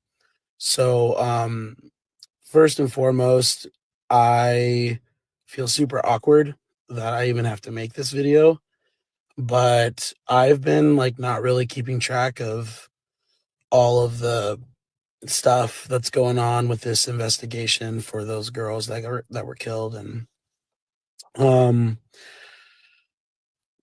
start off, like the very next day when they had announced the murders and when they had shown the photos, as soon as I saw the photos, I messaged the two people that were in that video that I was talking to, my neighbor and then another guy that we had met earlier that night who I thought was really cool. And we invited him to come with us to Grub Bus. I was like, hey, weren't two of these girls at the Grub Bus with us last night? And they couldn't remember, but they were also very drunk and I was not. So I did have, there's a drink called a Larry Craig. That's like a really popular drink over here. I did have one of those at Corner Club, but I mean, other than that, I was totally sober. When they confirmed that those were the girls, the only reason I knew that it was those girls was because I saw the video that said, oh, they were seen at this thing. Because I actually called the police right away and was like, hey, I think I might have information. I just need to know like what was one of the girls wearing, because I remember one of them had like pink, because the one that bumped into me at Corner Club was wearing pink. But nobody called me back from the police, and I was like, okay, they're probably just swamped with information, probably whatever. But then when the video came out and people were like, no, those were the girls, and those two people were like, dude, those were the girls, I was like, okay, I'm gonna physically go to the police station and talk to the police. I told the police everything I saw, which is different than what I think is going out there right now. And I was just waiting for food. I'm just like everybody else in town that waits for food at the Grub Bus. It does take a while. Everybody goes there. And so that was kind of the thing. It was like, no, if you're ending the night, you end it at Grub Bus. But other than that, I don't really have any like crazy information. I don't know why everybody's reaching out to me. I don't know why so many people are trying to spin things around. And so what I've decided to do is that I'm only commenting on things that are like ridiculous, so try and give clarity. But man, people are really turning this into something it's not. Sorry, I had to do this in two parts because there's a lot. And I'm also shivering. It's cold and I'm in my truck. Yeah. So I wanted to address a few things specifically. One being the news article that came out was the first person that I actually like talked to with the news media. A lot of media outlets have reached out to me, and I've just ignored them because I just was like, man, I just was waiting for food. Like, I have nothing to add. I've given all the helpful information I can to the police. It would make zero sense for me to give any more information to random people. But these rumors that are going around were just like crazy. And I didn't have a bad vibe from the guy that people were dragging through the mud. I don't know if he did it or not. I don't know. I'm just saying, like, I could speak to the vibe I got from him, which was all people really wanted to know at first anyways. And I thought he was fine. Now, the news outlet that I talked to, I mean, he really embellished some stuff I said and added his own words to things and kind of changed the verbiage. I wasn't defending anybody. That's one thing he said. I wasn't defending him. I was just saying people need to stop spreading rumors because that could ruin his life. What if he's innocent? It would ruin his life. The other thing he said is that I noticed him come in with the girls. I didn't notice him come in with the girls. I didn't notice him till I cracked the joke to the frat guys because I thought it was ridiculous that it was like freezing outside and that guy was in a tank top. So I just made a joke because that's how I make friends. I don't know. But that's when the guy chimed in and I noticed him. I didn't notice him until that moment. When I was at Corner Club, when I said ew, some people were like, "Why? That's such a weird thing to say. Why would I?" That's what you say when you're standing talking to friends and somebody really drunk, like they smell drunk, they're like bouncing around and they bump into you and like rub up against you. Like that's what it's gross. I'm not trying to be disrespectful, but she was really, I mean, you could even see in the Grub Bus video, she walked between us several times and just couldn't even walk straight. That girl was very drunk. She's actually the only one that I thought was really drunk. And she was the only one I noticed at Corner Club because she had bumped into me. Another thing that was weird is that the guy who was interviewing me from the Daily Mail or whatever it was, he said glass-eyed, and I was like, sure, yeah, like that. I didn't actually even use that word. That was his word. And then as far as the car goes, yeah, there was a car that pulled up. I couldn't remember what it was. I couldn't remember if it was black, blue, gray. I couldn't remember. I just remember that a car pulled up. Ooh, so cold. So yeah, so I didn't know what color the car was. It was dark. And I just felt like when I told the guy, I said it was a dark car, I couldn't remember what color it was. And I think when I was at the police station, I couldn't remember what color it was. They asked me to. And yeah, so but the Daily Mail guy was like, no, you need to, like, was it blue? Was it black? I was like, I can't remember if it was blue or black. I can't remember. He's like, we'll just say dark colored car. And I was like, okay. I was like, I think it was a 4-door sedan, but this guy got out and was like, hey, let's go. What's going on? Because the girls were making videos and laughing and they were trying to grab all the food. Every time food was coming out from the Grub Bus, they were just trying to grab it. And they thought it was funny. And I mean, it was a little funny, but they were trying to grab all the food that was coming out. And when I went up and I talked to the guy at the Grub Bus, I said, did you just give them food? Because he just said, here you go, like that, and gave them food. And then they ran off. I actually told the Grub Bus, I was like, that was really nice of you. He's like, yeah, they just need to, they need to get home. And I was like, yeah, they were trying to climb into the Grub Bus. So, I mean, very drunk. And then honestly, as soon as they called my number, I told the guy, I said, they're leaving, bro. And then because they called my number, all I could think about was pasta. I couldn't think about anything else other than just eating macaroni and cheese. And that was it. I didn't give any other thoughts. I didn't think anything else about it. Yeah. Some people have said that, like, I've seen some people say, like, oh, I think it's suspicious how much Joe remembers. I'm an adult. Like, as soon as I realized that those were the girls that we saw there, I tried my best to remember everything and recount it from that night because I knew that it would help in the investigation. Some people said, oh, Joe might have been the suspect. Dude, I have cameras in my house. I literally have the time I walked in my house. The girls were still alive at that point. And I have a can of soda that I had in my video, having in my hands, walking into my house. So yeah, it wasn't me, I promise. And other people were saying that I was excited about like a claim to fame or something like that. What is wrong with you? That's such a disgusting thing to think. Like, who would be excited about this? I've literally ignored everybody. Like, everybody. The only reason I even answered the Daily Mail guy at first is because he showed up to my friend's house. Like, physically showed up to my friend's house trying to find me or trying to get information about me. Crazy. And yeah, I just wanted to help. Part of me too felt guilty because I was laughing. I kind of laughed at the girls, watching them be drunk because, I mean, let's be honest, anybody that lives here, the whole reason that the Grub Bus has a Twitch stream is because the people, I call them zombies, but just kind of like because they're just people come from all walks throughout the night. A lot of drunk people come there after they've finished their night drinking to load up on carbs, eat food. Police come there that are working late. They come get their food. They just park right behind the bus. People like me come there who just want pasta in the middle of the night. Yeah, it's all walks of life, all people, but it makes for an interesting crowd pretty late. And so they always live stream it. That's the reason they live stream it.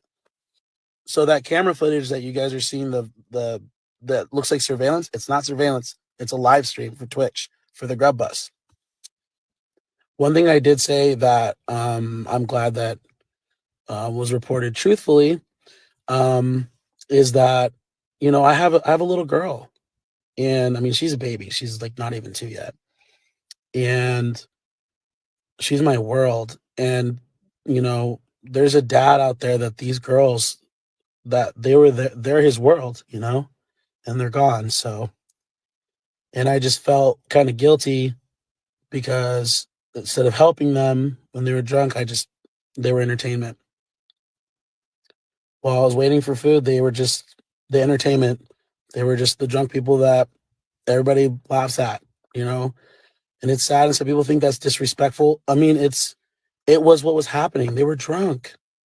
They were out there drunk like that. And one of my toxic traits is that I take on the weight of everything that's going on around me, both personally or just even with friends and stuff. And so any of my friends that know me, they reached out to me pretty much right away because they knew that this was going to be eating me up. And it has. And I haven't been following what people have been saying until just recently. You know, somebody sent me a TikTok video that had the most ridiculous things on it, and I tried to set those straight. And apparently it fueled more Reddit BS and more rumors. I don't understand how people are making this into an entertainment thing. Like, I live here. My friends are scared to walk to their cars. I'm a big guy. I'm strong. I don't feel super safe going outside alone at night either. I just hope people realize that there's real people that are affected by this stuff, you know, yeah, I just wanted to help, you know. Sorry, I put my hood on. It's really like it's really cold. Like there's snow outside. But at the end of the day, I mean, I feel like there's people need to stop trying to reach out to me to get statements. There's so many other people that know more about what's going on than I do. I just happen to be getting macaroni and cheese at the same time as them. And other than like those couple minutes there, I can't really speak to anything else. And people need to stop dragging whoever through the mud, especially if you don't live here and you don't know anybody, you don't know what's going on really. Like this isn't funny and it's not entertaining.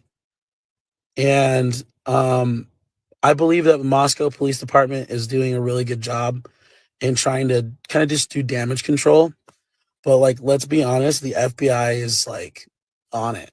You know, I would be surprised if they have a really good idea of who it is. They're just waiting for evidence, you know, evidence to just make it concrete, you know, because one of the worst things that can happen, you guys, is if they catch the murderer and they arrest them, bring them in, and then they have weak or refutable evidence and that person walks. Think about that. You know, so ease up. Don't be jerks to the police, you know. They're literally like, they don't want to give information out because this is like a really tight investigation, but they know things. They know things. I don't understand why they didn't. I will say my one critique, I don't know why they didn't put out right away that a car picked up the girls and was waiting for them in front of the Grub bus. It took them way too long to do that. And there was a lot of rumors going around saying that the girls ran away from that guy. They ran across the street. And that's really when I started to like, man, I should say something, you know, online. But, you know, I work in media and marketing, and I'm a musician, and I have a lot of things that I just want to like give the world. And I'm sad that this is kind of how my name got out there. That makes me really sad. I'll probably delete these videos as soon as they announce the murder and it's all over. But until then, please just stop. Today I talked to somebody from Dr. Phil. They were wanting me to go on Dr. Phil and talk about this. And I'm like, why? I don't think people realize how little I actually know. But like I've said, I've been pretty much ignoring everybody. I'm not going to talk to any more media. There's actually, let me backtrack that.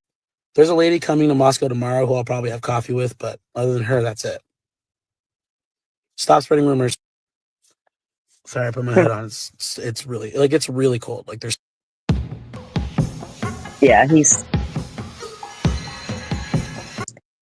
he likes to talk, doesn't he?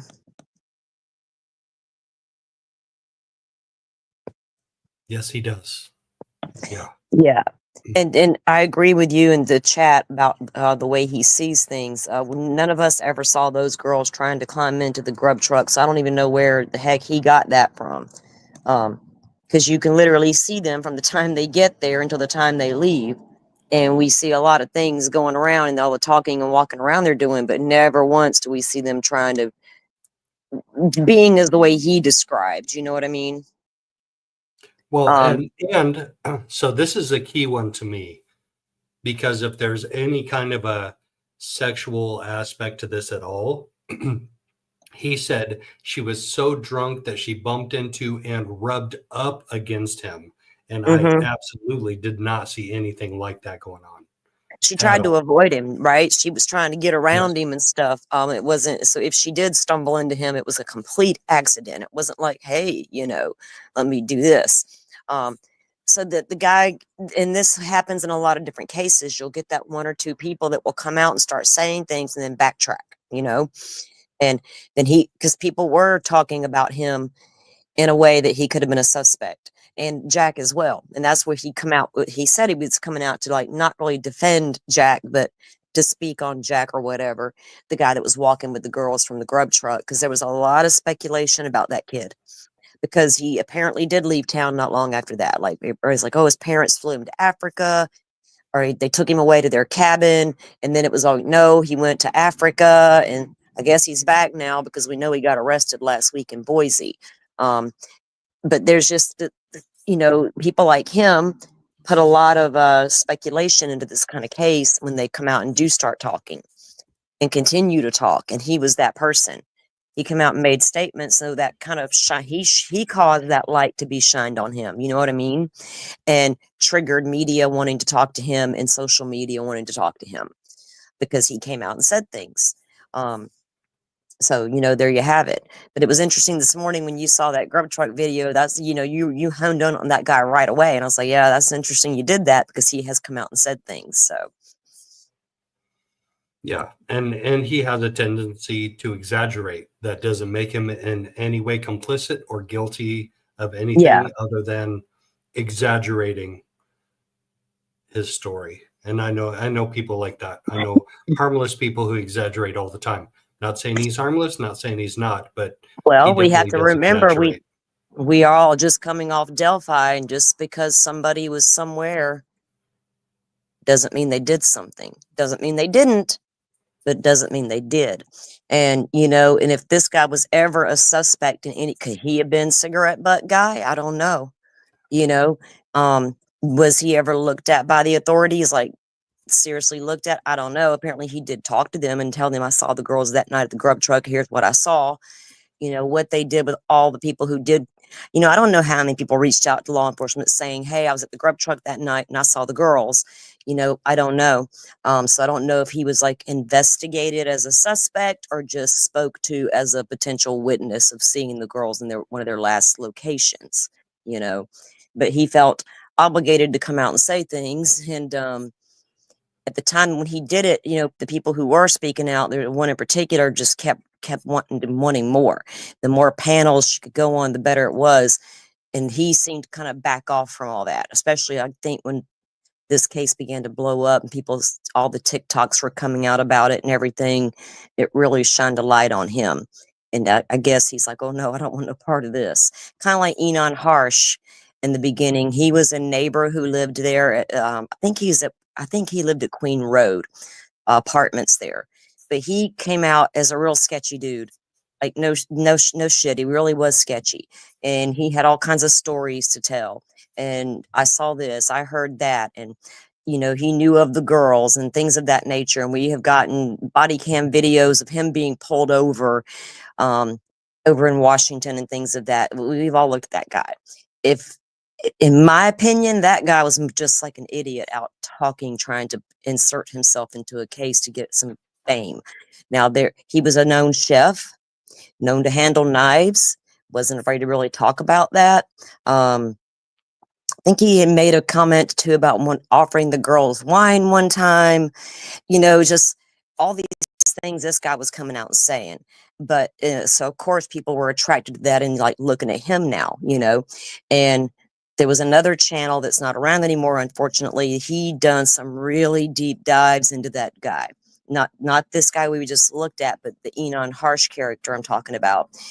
And I was willing to be there for it. So I watched every video he did. It was compelling. And he tried real hard to see if there was a connection between Enon Harsh and Brian Kohberger. And the only closest thing I could see that he came up with, they were both into hiking. Other than that, the guy could never come up with anything on Enon that would place him at the murders. You know what I mean? And so I gave that. I'm really open to listening to alternate theories. If you gotta have some receipts at some point to back something up with. And he was the closest one at that time that came to anything. And so anytime he put out a video, I was going to watch it, whether I agreed with it or not. I wanted to watch, and because that's what I checks and balance my own self with, right? I don't want to lean too far into one way or the other without me watching opposition of that to say, okay, well, let me think about both sides of it. So there have been a lot of different people talked about with this case, but nothing that I've seen that can really, I don't know, that proves anything other than their theories, and there's none of that's been talked about in any court documents, not even from Ann Taylor at this point. Doesn't mean she won't eventually come out and say something. She did come out at one point, and that's how we learned there was somebody followed in the beginning before Brian's arrest that they were following, and they ended up getting a cigarette butt he threw out and compared that DNA, I guess, to the sheath DNA. And I were able to rule that person out based on that, I'm assuming. Ann Taylor also said in one of the hearings that because you got to remember, this was a party house. And we have 3 or 4 body cams out there of these parties. And in one of the videos, a cop goes to the door, but they finally get someone to come to the door. Nobody who lived in that home was home. Nobody. So you had 100 kids in your house partying, and none of the people who lived there were there. They ended up calling Maddie on the phone and letting Maddie know, if you don't shut this down, y'all are going to be in trouble. And she had to be like, okay, and so there was always a lot of DNA in that house. And when we see the crime scene videos, they're inside the house doing their work, and they're in that living room. I don't know if it was News Nation or who it was. They got a really good zoomed in there, and you can see the crime scene people in the living room. And I should have sent Joe that video, but I'm on the phone. I'll have to jump out and grab it and then jump back in a minute because that's worth watching. But they're in the window of the living room, and there's something in the living room evidentiary because they're taking photos. They're bending over toward the floor, taking swabs and things of that nature. Which now I forgot what the whole point of telling y'all that was about, but let me think about it for a second. But there's just been a lot, and I don't know I don't know who all they really investigated, but Ann Taylor did come back in court, and she stated there were 3 unknown male DNAs. Everybody's like, what? Even me, I'm like, what? I'm listening now, Ann. Where were these DNAs collected from? Were they on doorknobs leading to the bedrooms? Were they, say, you're in there with your boyfriend? Was there a handprint or something on the headboard? You know what I mean? That kind of thing. We don't know because if you think about it, though, if you got that much DNA in a house and you collect a ton out of the living rooms, there's video. You can see that the beer pong table was moved over. There's drinking cups, Lorette Solo cups everywhere, beer cans, Trulia cans, all the things. So how much DNA do they actually collect from that house? And the 3 unknowns that Ann spoke of, were they from the living room? Were they from the bedrooms? She says they were in close proximity to the victims. That is the only time Ann's brought those DNAs up. She hasn't went back down that road again. I don't know if she was got found more in her discovery to ease her mind with those or what, because it's important. We all know that. We just saw in Delphi, you got all this DNA you haven't tested that came from in and around your crime scene. So if you got some unknowns right there near your victims, that's going to be a problem for them as far as prosecution goes. Could there have been more than one person in on this? Because you got the DNA sheath, but who were the other DNAs and where did they come from in the house? I think is going to be important. It's hard. That's why this DNA thing is hard with Idaho, because everybody's like, there's so much DNA in there. Yeah, but there's only one sheath. And according to the report, there's a single source male DNA. And I've heard people say, well, what about, if the sheath was on the bed underneath the victim, there had to be blood everywhere and things of that nature. I'm sure there was, but they don't mention other DNA on that sheath except for that single source. But you can literally take and examine that piece of evidence and determine if your victim's DNA is on that sheath, right? So you would be able to single it out as to compare to what was underneath that snap. So let me look at chat real quick. Right. And the one thing that's a comparison or an anti-comparison to Delphi is the fact that they're testing all of this DNA, where in Delphi, they just held on to it. They're like, we don't need to test it. It's unknown male DNA. Yeah. Unknown male DNA. We have Elvis Fields, who asked Murphy as he was being dropped off one day, if my spit is found on one of the girls' bodies, I can explain it. So he didn't ask it, he said it. If my spit is found on one of the girls' bodies, I can explain it, right? Nothing happened after that statement. Nothing. Murphy didn't take him down to the station and say, explain what you meant by this. He didn't get a probable cause affidavit to take his DNA and compare it to the DNA that was found on the girls' bodies. Nothing was done with that. So, I mean, at least in this case, at least in the Idaho 4 case, they're doing extensive DNA testing, and we know the defense is going to challenge it. We know Ann is going to challenge it, like, to the best of her ability. She's an excellent death penalty defense attorney. So we're going to see it challenged, and we're going to see how it pans out in court. And we're going to see if he gets convicted. We're going to see it again on appeal, and maybe again on appeal to the state Supreme Court, and maybe again on appeal to the U.S. Supreme Court. But I mean, at least it was tested.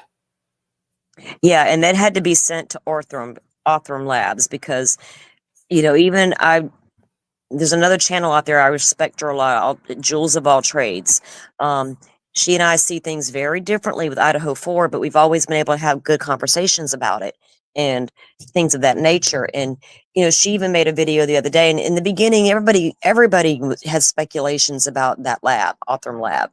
But once you look at them and you see what all they're capable, they're solving 30 and 40-year-old crimes or unsolved crimes, being able to identify DNA from the deceased person 30, 40, 50 years ago. Like, because we have the technology now that can test those samples and figure out who these people are. And they're doing it. So Moscow PD is very tiny, like Delphi. But the difference here is Idaho never said, get out of here, FBI. Not one time. They're like, please come, please do all the things and help us. So they did. And the FBI has been heavily involved in this case. And then when you have your suspect leaving the state and crossing a state line and going cross country, you darn right they was following them. That's your suspect. You should be. If you're not doing a thorough investigation. Where the hell is he going, right? That's my suspect. So all this, there's the difference is the FBI has been involved with this case, and they collected and did a lot of investigating. They have their full cast report over here, and so back to the DNA though, Idaho State Lab wasn't able to get a good profile because it wasn't that much DNA. And so that's the problem though, because it was so little, people were very concerned about how they got a good profile, right? And I don't know that they did, because we know that IgG was used.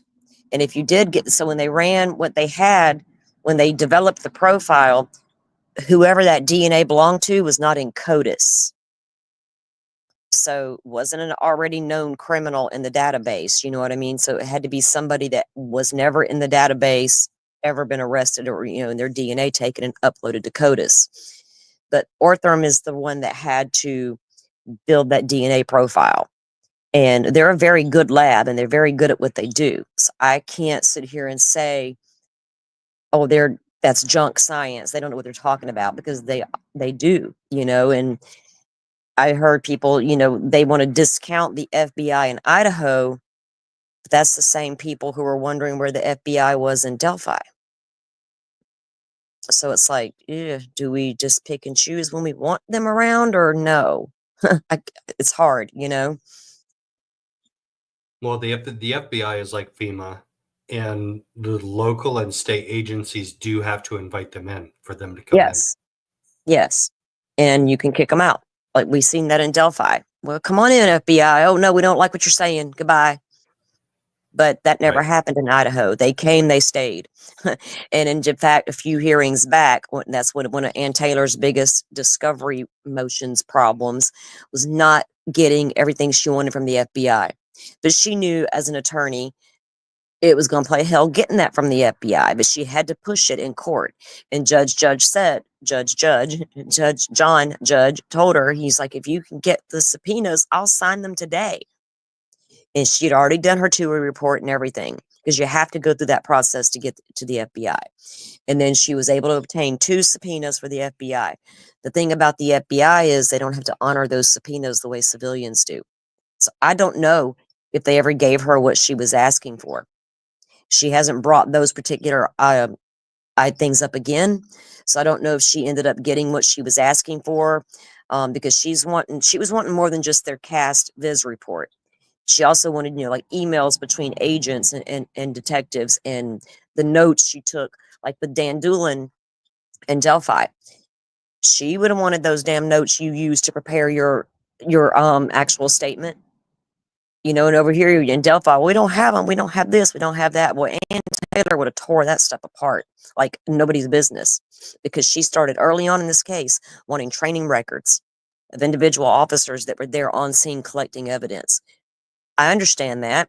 How thoroughly were they trained in collection of evidence? We saw how sloppy they were in Delphi as far as collecting evidence. Oh, there's some sticks on the bodies. Let's just pick them up and toss them to the side. Pretend they weren't there. We'll come back in a couple of weeks if we need them. Well, that's what happened. We saw what they were doing with the DNA over there. So Anne immediately wanted training records, and people immediately assumed it was because something was very, very wrong. Well, it might be, we don't know yet, but she had to figure that out if there was or wasn't. Do you know what I mean? If you got somebody with very little training, or very new to the job, or have issues in their past with this kind of stuff, that's chain of evidence or chain of custody at that point. You know what I mean? And I don't know if that's going to be her angle trying to get the sheath out or not. It'd be interesting to see how she does some of this stuff. But I'm here for whatever she's got to bring. You know, I'm open to listen to all of it. Let me look at the comments for a few minutes.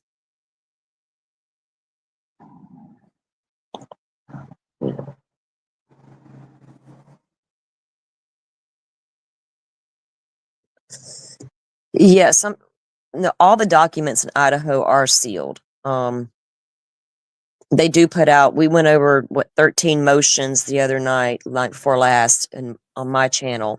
And they do put out documents and you can read them, but as far as the exhibits and the evidence they're talking about, that stuff is all sealed up. There's a gag order on this case by both parties.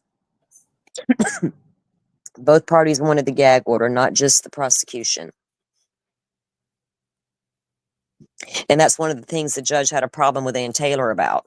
He's like, look, you're trying to choose what you want sealed and what you don't want sealed. And she's like, you know, don't call me out like that, Judge. But he did, because there was a few things she asked to file be unsealed. You can't have it both ways. You don't be like Judge Gull and seal some and not the other. Either you do it all or none at all, you know. So I don't think they'll ever lift the gag order either in this case until it goes to trial. So when are they going to lift it in Delphi? When is Judge Gull going to lift the gag order in Delphi?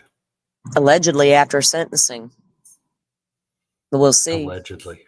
Yeah, we'll see. Allegedly go. Let me see.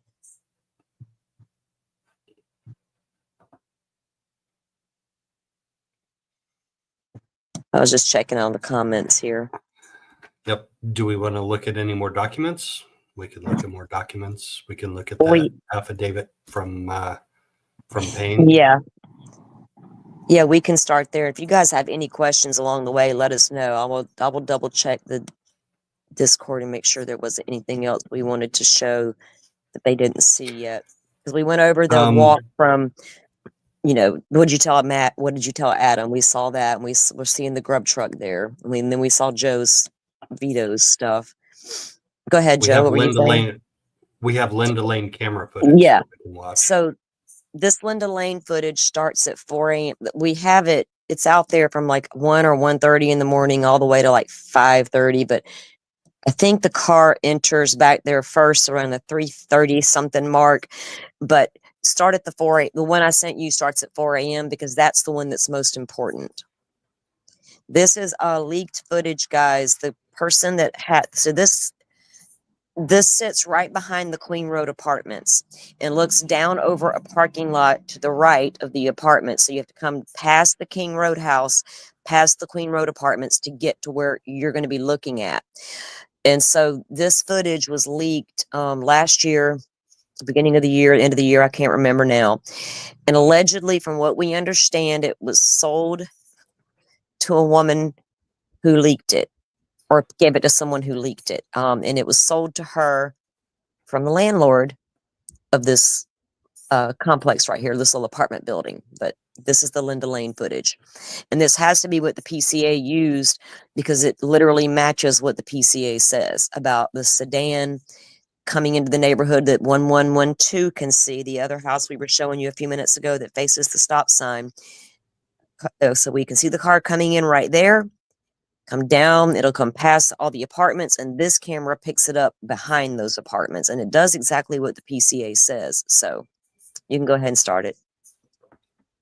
Okay, we're rolling. And if you, I don't know how many of you have ever seen this or not, but if you can literally see the wood lattice fence there, just the other side of that fence where the lights are, that's where this car will come into play, and that's where you'll be looking.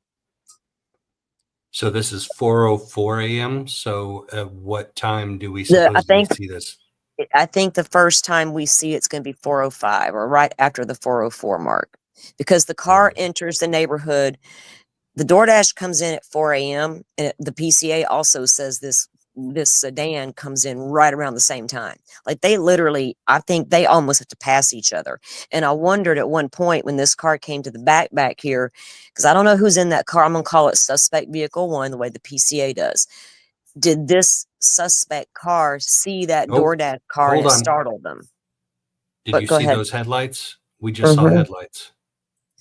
I'm going to back up and play that again. Look up in the top left. We see headlights reflecting off of a building. A little bit after 4:05 a.m. Yeah, and that'll be the first pass he makes through there. What building is that that they're reflecting off of? The Queen Road Apartments. Off the building. Okay. Yeah. So it's going to come in, pull into that parking lot, and he's going to back up and turn around and back out to leave. He's not going to go around behind Queen Road yet. Now, Jeff H., another channel, we reviewed his Grub Truck video. He does an overlay with this to see if it's a white Elantra. It's very compelling, but I just don't want to put ideas in people's head like that. See, it backs up and it goes back out the front of the Queen Road the way it came in. Now, it's going to come back again in a few minutes. I think at the 407 3-point turn. That was like a 3-point turn. Yeah. Okay. So when it came by at that point, it didn't go behind the building to look, behind the house. So I don't know if it saw a DoorDash car at that point, and that's why it went back out the way it did, because it's going to come back in just a minute. All right. So I have to look at this on a map. So I pulled up Google Maps. So show me where this car comes in and where it does a turn. And leaves. So if you come in off of Taylor Road, where I showed you we were looking at earlier. Okay, up here. right, and come down to the little intersection here, right there, Okay. turn, that's Queen Road, all the way Yep. down, all the way down. There's right there, that big, there you go. Now you're doing what the car did. Comes in Okay, there. so the camera is on the front of this building, like this Yes. bluish gray building. Yes. Okay. Mm-hmm. Yep. So they And it see looks, him come in and do a 3-point turn and then leave. yes. And when Okay. it comes back in a minute, it's not going back up to do the 3-point and turn around and leave. It's going to dip behind those apartments this next time. You'll see that. Oh wow. Oh wow. Okay. And then second point, go back to your map for a second, Joe. Okay.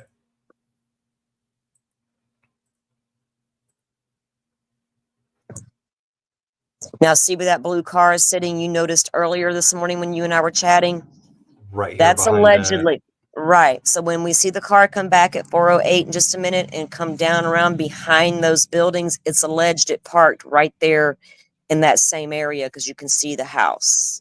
Okay, and so it's it goes in super front of the dark. Queen Road. So it goes in Yeah. front of the Queen Road apartments and comes up here. Then where does it go after that? Okay, on the 408 mark, then a second. There, see those trees between the two buildings? Yes, right You here. can literally there you can drive around that. You'll see it. The car's going to come right there. Oh, There's a drive. For a long time, a lot of us don't live there, didn't know. Can you get behind there? Well, you absolutely can just drive right around it to that back parking lot and then park right there and see your victim's house and interesting. Okay. Maddie's bedroom. So it's going to go. And on the back side of that is Let's move Walenta that. Drive. So he's going to go like this. And there's a way to cut through where these trees are here. Yes. It's a drive. It continues on around the whole building. Okay. And remember the 1122, which is the little house on the right? 1112. Yeah, right there. That camera will see the car enter the Queen Road, and then you go back down to the Linda Lane footage, and there that car is seen again. And those times are matching up. Like I said, I don't know who's in that sedan, but it's circling its prey, whoever it is.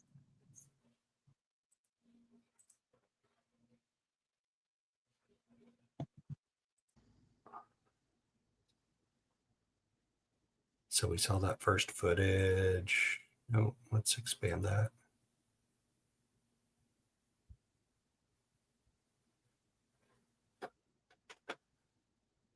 So 4:07 a.m.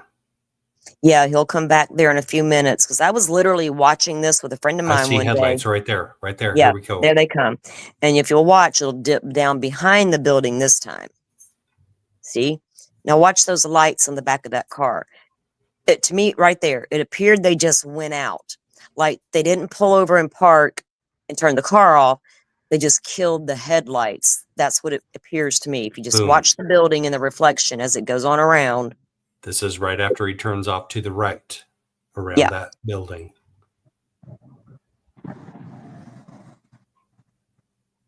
Boom. And let it Wow. come back yet. So let it come back again and watch. See if you see what I think I'm seeing. Like it appears to me the headlights just get turned off right after it goes behind those buildings. And the only way you can tell is watch the reflection on the building. Yeah, no, I saw that. I saw that. So watch that right there. So there's still headlights on the building, and then 3, 2, 1, dark. Yeah. So then does that car go park and facing that Queen Road house and can see, or King Road house, and see that now the lights are all off? Because it's come through there like 4 times before it finally stops and does anything. So if you go by this timeline, that's 408. So you park that car at 408. Just give it 408 for shits and giggles. That car speeds away at 420. That's how much time or little time was spent in that house doing the unalivings. So if you say the car sped away at 420, what time did that person exit that house and how fast did they get into that car and leave? Do we give it 5 minutes? Do we give it 4, 3, 2, 1? You know what I mean? So that's the timeline of when these murders happen. They had, if this is the person, they didn't even make entry into that home till at least 408, 409.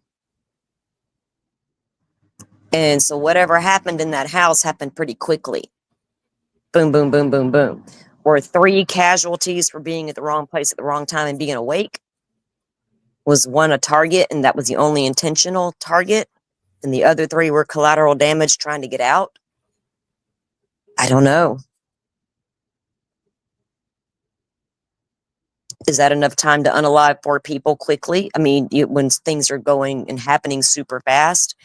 Now, there used to be a way to get into this house, like it was, I don't know if it still works or not. Some say the link still works, some say it doesn't. I have it in the Discord. I haven't looked at it in a long time, but you could enter the house, and it was like a 3D mock-up, and you could go into the house, and like me and 2 friends one night, we're just messing around. We're like, let's try this.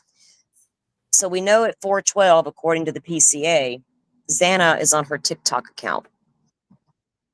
And so we went into the house. We're just like, okay, let's pretend we're this person in this car. Let's park this car at 408. Let's walk into the house. Let's slip up these stairs. What time is it? And we would all look at the time and say, okay, let's say we're doing this and that in this room. We just unalived one and quickly unalived another. Now we're going back down these stairs to get the hell out of here. When we walked back down those stairs, we stopped, and I asked my friend, I said, what time is it? She said 412. I said, TikTok. Because if that, and we were being generous with our time, let me just tell you that. But when we came down those stairs and I said, what time is it? And she said 412, I was like, whoa. You know, and we know that Xana, according to the PCA, her TikTok account was open at 412. So that would put Xana still alive at 412. And we know she got that DoorDash order at 4 a.m. Was Xana awake and on TikTok in her room, on her way to the kitchen to dispose of the garbage or to get a fork or whatever, and run into somebody? Because we know that the PCA, Dylan states she can hear somebody say, someone's here. How calmly was that said? Was that oh shit, someone's here. Oh, someone's here. You know, and if it was that quietly said, how could she hear it that well unless she really had that door open and was listening? And then she states in the PCA that she also heard a male voice say, don't worry, I'm here to help you. Well, if you know the layout of the house, if that was said in Xana's room or up in Kaylee's room, Dylan would have never heard it unless it was being screamed. If she heard it when she opened her door, that means it was happening right there in the living room, right where we see crime scene workers taking evidence from. And I often had to wonder, well, did Xana's attack start there? Did she make it back to her room where Ethan was, which by that time has alerted Ethan something's wrong, and he's now getting up? Well, what the hell's Dylan doing all this time? Is she just really super drunk and naive girl and 19 and like, oh my God, they're just making a bunch of noise. It's a party house. Everybody's on my nerves. Well, I don't know either. It's, you know, there's a lot of speculation about that out there. But again, nothing that I've seen that can back it up other than that it's sketchy as hell. So on this Linda Lane footage, do we see the car go back through after the deed was done? No, because when it speeds away, apparently it goes the little road right there next to the King Road house and the Queen Road apartments that we were looking at the drone footage, that little road right there. It goes back down that road, takes a left out and speeds out. And then that's when the 1112 camera sees it leaving. And I'm assuming that if that's the only camera that can see things, it sees this guy just getting the hell out of there quickly. You know what I mean? And that's where they get left at a high rate of speed. Because how else would you know that if you didn't have a witness? Now, people have speculated, was Bethany a witness that saw that outside her bedroom window? Because her room was on the first floor and she faced the road. And Dylan's was in the back of the house facing the back. So while Dylan's texting her, because when the PCA says downloads from the surviving roommate's phones, meaning they have their phones and they see there's communication between these 2 girls. What that is, we don't know. But is she texting Dylan or Bethany saying, I'm hearing shit. Do you hear things too? What do you think's going on? Did Bethany look out her window and see a car speeding away, but not realizing it was speeding away from their house? I don't know. We don't know what she saw yet. And there was a lot of speculation about that because she took off and went to Nevada. And was it Las Vegas she went to? Yeah, I believe it was because she has family there. So everybody was speculating, why she got the heck out of town. And then the defense come out and said that she may have had exculpatory evidence. And they literally subpoenaed her, wanting her to come back to Moscow to talk to them. But they worked it out with her attorneys, and Ann Taylor has stated this. This is not just something I'm making up. They ended up making an agreement, and they did talk to her. But nothing has come out of that conversation yet. Ann's not brought that up anymore about that girl having exculpatory evidence. I don't know what she was able to tell investigators and what she wasn't. She's not even named as a witness in the PCA. Only Dylan. And the only thing Dylan allegedly saw and heard was the things I've already described to you. And of course, most of us know she saw a bushy eyebrowed character. Who that was, I don't know. I know they allege it was Kohberger, but that's where they got that from, was her. And as far the as problem is, problem is he's not the only dude with bushy eyebrows in. No, he's not. Moscow. But I could, No. if he legit had on like a COVID mask and maybe a hoodie, you're not going to see anything other than the eyes. But then you got to ask how much light was on in that house, and how did he not see her? And if you look at the floor plan, the way her door cracked, her bedroom door is at the landing of the stairs that leads up to Kaylee and Maddie's room. So when this person goes upstairs, if they went upstairs first and unalived Maddie and Kaylee and then came down and got Ethan and Xana, they have to go up and down right there in front of Dylan's bedroom door. There's no way around it. You have to do that. Bethany's way down on the first floor, never knows anybody's up there until Dylan tells her that something's going on. So, how much light? Now, Mr. Steve over at True Crime Web did an amazing reenactment thing. He does this all the time. He took his basement and he tried to recreate that floor as best he could. And there was a neon sign in the living room that says it's known as the Good Vibes sign. There was one there and one in Kaylee's bedroom. If that light was on, was it the only light on? And if so, what could Dylan actually see? So Mr. Steve done an experiment, and he has this dummy, and he tried to make it BK size. And so then you place yourself in Dylan's bedroom door, and that door is cracked open. The way she describes, it's cracked open. She's peeking out, and she can see this character coming toward her, which would be coming through the living room, back away from Xana's room. And then he slips to the kitchen and presumably leaves through the back door, the back sliders. So Mr. Steve recreated the kind of light you would use with that neon top light to see what this girl could and couldn't see. And literally, even if people were like, well, why didn't she see a knife? And if you look at Mr. Steve's video, you can see that she's not going to be able to, and if he's clad in black, the way she described, you're not going to see a whole lot of anything except for those eyes. But not even the eyes. Just, I don't even know how you could see bushy eyebrows, honestly, if there wasn't more light on other than the neon light. But we all know a neon light can be kind of bright. So as he has to pass right by that light, going to her door, toward her door to leave.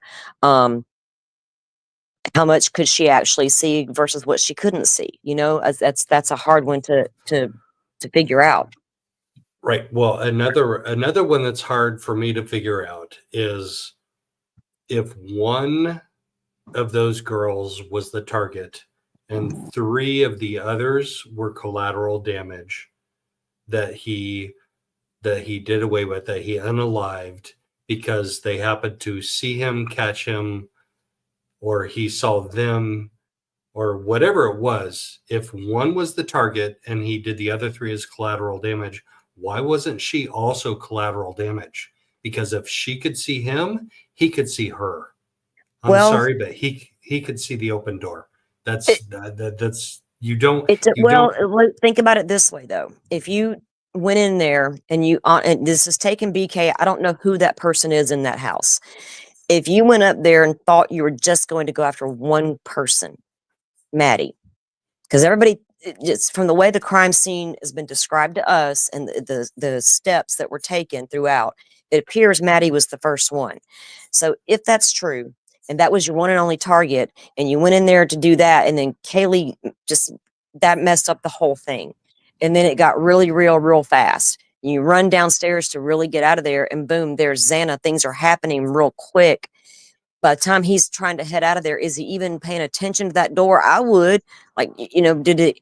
So if he had been stalking these girls, he would have known there was more than just the ones that, he would have known who all lived there. He would have been aware there should have been 2 other roommates. But if you're not actively going in trying to harm everyone in the house, by the time you get done with that 4th victim that you didn't even mean to go in there after, are you just trying to get the hell out real quick? I don't know. Would he, how much of a crack was that door open? You know what I mean? And if it's super dark, are you going to notice that door's cracked open? I don't know. I would think I would see her, or I would at least notice that door being cracked open, but it depends on how fast I'm trying to get out of there. I don't know. Yeah. And how wore out are you? Because that is, yeah, that's a lot of as adrenaline. gruesome. Yes, well, as gruesome as it is, that is a physically exhausting experience to off 4 people with a knife, with a K-bar knife. I mean, that takes a lot of your energy. Like, how much energy do you have after that? Yeah. I Yeah. don't know. What was that? Where'd the comment go? Yeah, Meg, or Mittens is replying to Meg. I think Dylan even stated in the PCA that she thought the noise she could have heard outside her door, she wasn't sure if it was Ethan and Xana having an argument. Then I have to wonder, well, did they always argue, or is this something that she just thought? She was relatively new to the house, I think, is in relation to the other girls. I think her and Bethany were the last 2 to come into the house. So how well did they even really know the other roommates yet? I don't know. I know that Kaylee and Maddie were pretty close to Xana and Ethan, but I don't know how close the other girls were and what they knew of their relationship and things like that. But it's still, even if you give her that benefit that she thought it was them arguing, I could see that, but I don't understand the statement of "don't worry, I'm here to help you." That's odd. And how loud was that statement? Was it just a "don't worry, I'm here to help you" that you could hear from the living room to your door? I mean, again, if that came from Xana's bedroom or upstairs, you're not going to hear that standing there with your door cracked open. And the fact that it was a party house and they were used to people coming and going, they didn't know. Like I said, there was a whole ass party going on one night and none of the girls who lived there were even at home. So don't tell me a rando couldn't slip in that house at any given time and learn that floor plan. Especially with 100, 150 kids present. You could slip around that whole house and nobody even realize what you're in there doing.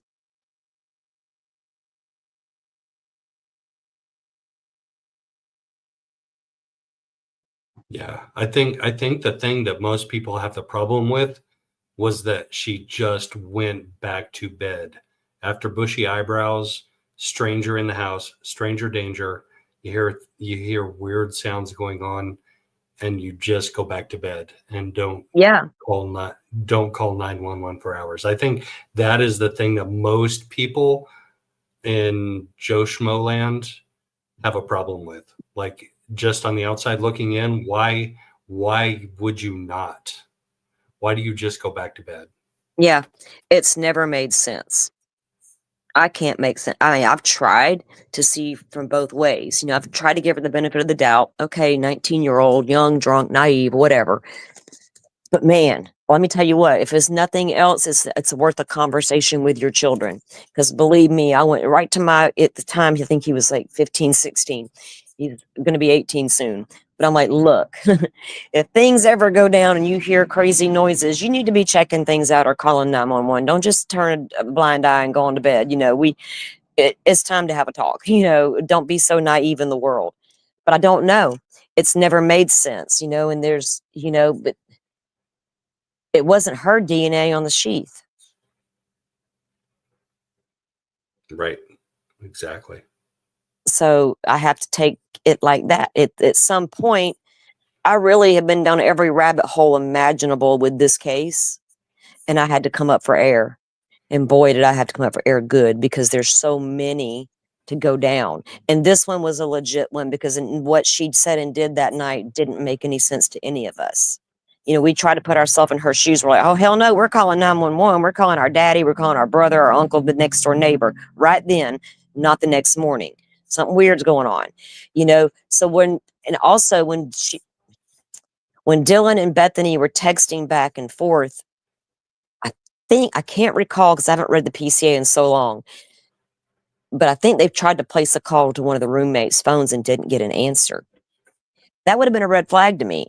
I've been like, I just heard her making some damn noise, and all I want them to do is go to bed. Now they're not answering. I'm going up. I would have went upstairs and not be like, hey, look, you know, what's going on up here, you know? But what we would have done and what they would have done are totally different things. I'm a grown ass woman. She's a 19-year-old girl. Then I got to remember what I was like at 19. And there was times I was pretty wasted. Would I have recognized there was danger going on? I don't know. I'll be honest. There was a few times I probably wouldn't have recognized it. I've been like, damn, there's a lot of noise going on out there. Wish it would stop. The room's spinning. I need to go to bed. I don't know. I really try to look at it from every angle to try to figure it out, but I still can't make it make sense.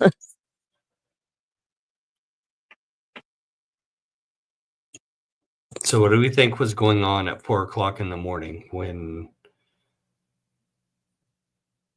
they thought that she heard the dog playing at 4 o'clock in the morning?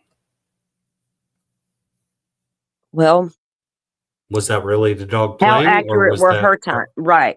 How accurate were Yes. her times? Because the PCA says the door, and I'm gonna tell you guys, I've been a part-time DoorDash driver for a couple years, and when this case started popping off, everybody was blaming that DoorDash driver. And then I heard all the rumors about how you can manipulate the DoorDash app, and it's really drug dealers use the DoorDash. No, none of that's true. I can't. You don't have the ability to order DoorDash and choose me as your driver. You do not have that ability. I don't have the ability to know who the hell you are until I accept that order. And once I go pick your order up from the restaurant and show them I picked it up, I got to click confirm pickup, then I'm provided with your name and your address. So there was no way to get around, and true, there's been deep rabbit holes on this stuff. So they know that the PCA claims that at 4, that's when the DoorDash came. And it was apparently a contactless delivery. So if I get an order and it's contactless delivery, then by God, that's what that means. I'm going to walk up to your door. I'm going to set that stuff down. I'm going to take my little picture.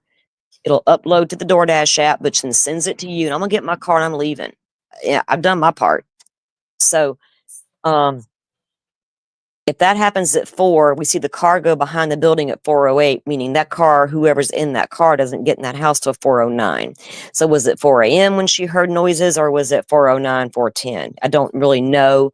It doesn't, just says around that time. But yes, she heard, according to the PCA, she heard what she thought was Kaylee playing with the dog upstairs.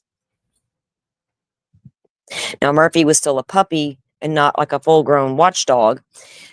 So, but he loved Kaylee and Maddie, so I'm pretty sure he'd been a little bit of a protectiveness. If he hears something, is he going to bark? Is he going to growl? Things like that. Was that what exactly she was hearing him do? I don't know. But I guess in her mind, nothing nefarious is going to happen. It's just Kaylee playing with the dog.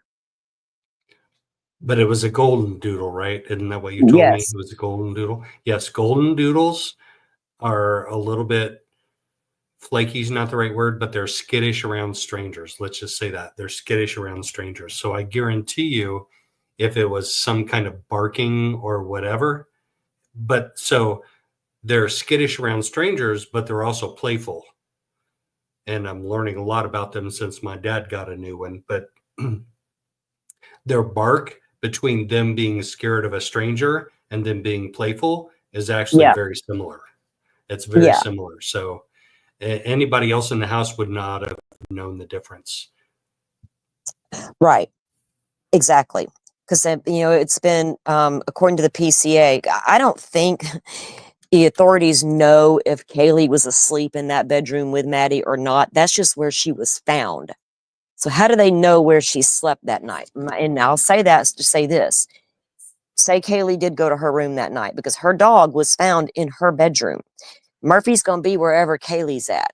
So if Murphy was in Kaylee's bedroom with the door shut when authorities got there, did he alert to Kaylee there something's going on outside this door? Did he hear somebody come up those stairs? Did he hear a scuffle? Did he hear something and make a whimper, a bark, a growl, anything, alert Kaylee?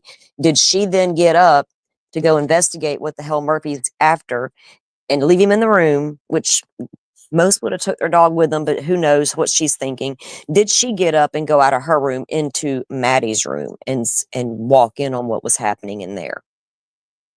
Because according to Steve, her father, and according to the PCA, her wounds were way more vicious than what Maddie suffered.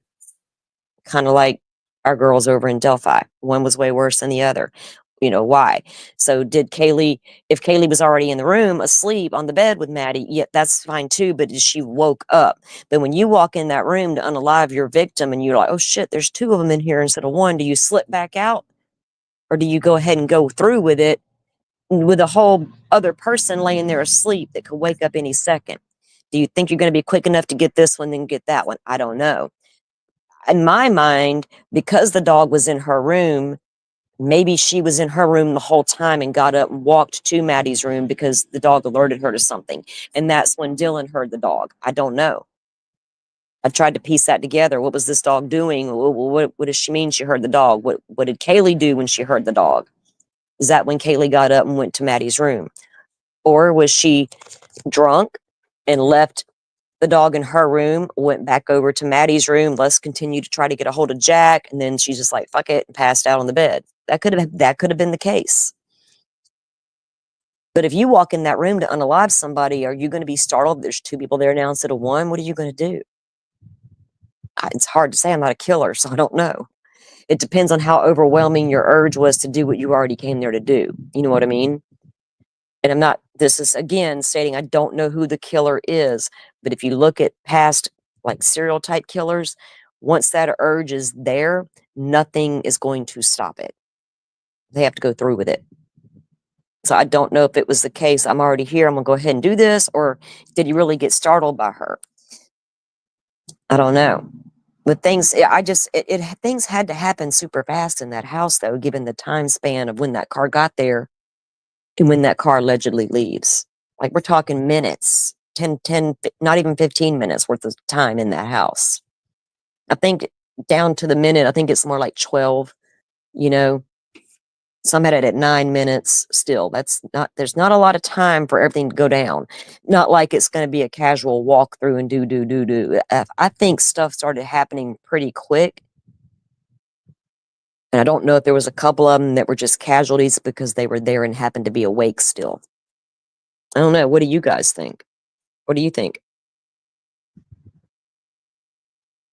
I don't know. I think it's crazy, the similarities and the differences between this and Delphi, because the timeline is huge. The timeline is such a huge part of it. And I think in Delphi, I think Bob Motta had it right, where he was like, he said the defense team should have just abandoned the whole Odinist third-party theory and just attacked the timeline. Like the whole defense case should have been about attacking the timeline.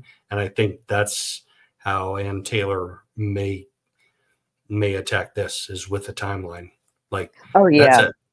10, 12 minutes to kill 4 people and prove that he was there for that 10, 12 minutes. I think that's an open door for her.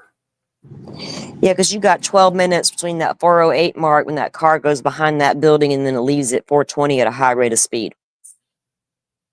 Now, a lot of us we have talked this to death. A bunch of us have, about how long could that actually take? But if you enter a home like that and you honestly have one person in mind, and that's exactly where you're headed, because it's obvious where her bedroom was. And I know Ann Taylor has stated that, there's no known connection. Well, that's yet to be proven in court. I understand what she told me, but I'm not at court yet, so I don't know this to be facts. I just know that's what she said. But if you are stalking or watching your victims, it's easy to know where Maddie's bedroom was. It's so easy to figure that out. But if you go in that house and that's exactly where you head toward, and like I said, you attacked her and you go to leave and boom, there's Kaylee, and you take care of that. And you're getting down those stairs to get the hell out of there. And now there's Xana. You're left with no choice but to contend with that. And then there's Ethan. It's like, damn, how fast could all of that have went down? Was there really enough time? I don't know. I can put myself in that house all day long and give myself 3 minutes to do this, 4 minutes to do that, and 5. But, it's different once you're in action and things are really happening. So it's hard to know. Yeah. Do we want to go over any particular details in the arrest warrant? Hey, get down, cat. Ugh. I don't know if there's any specific questions about it or not. I mean, there's if you've never read it, and there's people who haven't seen it, they won't want to go over it because you're going to hear now that Delphi's over, eyes are going to be back on the Idaho case, especially now there's movement. And when I say that, there's court filings, because there'll be times they'll go without anything in this case, new to talk about that hasn't been talked about to death. So now I feel like that Delphi is over as far as that part of that trial goes. People are going to be coming into the Idaho case, and there's a lot that they don't know or haven't seen or read, and they may be, they're going to hear a lot that may not be accurate, and I'm not the accurate police, so I don't know what everybody has seen and what they haven't seen as far as this case goes. Oh, here's an interesting paragraph that I hadn't seen before. Okay. So if you see what I have pulled up, a review of footage from multiple videos obtained from the King Road neighborhood showed multiple sightings of suspect vehicle 1 starting at 3:29 a.m. and ending at 4:20 a.m. Now, on that Linda Lane video that I've got the 3 to 4 a.m. because like I'm telling you, this like 1 a.m. to 5 a.m. I think full video. At 3:28, there's a car that comes down into that parking lot on the leaked Linda Lane footage. I just didn't send you the 3 to 4 video yet, but I can tell you guys what's on it. And that's all that was on there. There is a car that you can see coming back there and doing the 3-point turn and leaving again at 3:28. Now, I've mapped out all the Willenta Drive. It runs behind the King Road home. Very interesting road to be on. I know way too much about Idaho, way more than I should for someone who doesn't live there. I've been, and I've got a friend of mine sent me his link this morning where he does an excellent Google Earth map from what would have been, it's in the Discord. I dropped it in there. I believe he maps all the locations. Yeah, see, Willenta, this is how the car supposedly leaves the area. When it speeds out, it goes back out of the neighborhood and goes left down Willenta. And Willenta literally comes around behind all of that. And I believe... How do you get to Willenta, though? Okay, can you go past that house right there? It doesn't look like you can go past that house. Yeah, no, so Willenta Drive literally comes all the way around and turns into Ridge Road. Right. It's this one back right there. Yeah. Yeah. Yeah. Now you can't get to the house from Willenta, but you can see it. Like if you were wanting to stalk or watch something, you can literally ride up and down Willenta in that time of the year with when all the foliage is starting to go away and all the things. You can see that King Road house from Willenta Drive. There's literally there's a little U-shaped like parking area in front of this address that you could potentially there's a camera there. There's a camera there, and if you go on Google Maps, they blurred that house out eventually. Really? That camera footage is listed in the PCA. I've got it all broke down on my notes, but there's a lot of times in that PCA that tells you exactly where that car is and where it is at every single moment. Except for those 2 hours that phone's offline. And when it leaves town, heads out the countryway, we'll call it, going out toward Blaine. But Walenta comes all the way around behind them, turns into Ridge Road, and then it leaves. That's how the car allegedly leaves the entire area. But my friend did a whole Google Maps thing, and I believe that, yeah, I believe in his video, like on the way. So every time the PCA mentions where like the car was at, he pings it on that map so we can see that, and it says this is where the car was seen, this is where the car was seen, all the way into Moscow. He's not done one leaving. I need to ask him to do that for me. Do one of him leaving and show, because they don't have any idea where that car went once it reaches out toward Blaine, because there's no cameras out there. It's like a desolate area. It's super, super rural. There's a botanical park over there on La Walenta, and there's like a little parking pad you could pull off and park. And, there's kids walking all over the place. So if you literally go walking and stalking, no one's going to think twice about seeing somebody back there walk around, because everybody was back there walking around. And you can literally see that entire house from Walenta Drive. There. I plotted it. Like, I'll have to get you the good footage that shows all of it. Even the Google Maps that you use to, if you go to Street View and you can walk around and you can see. And at one point on one of the Google Maps, like, no shit, we don't know how it happened, but there's a guy walking down the street. It looks just like Brian Kohberger. And we're all like, where the hell did this come from? That's not Brian Kohberger. And people think it is. Some think it's not. I think it's too coincidental. It's just like, this is another one of those weird things.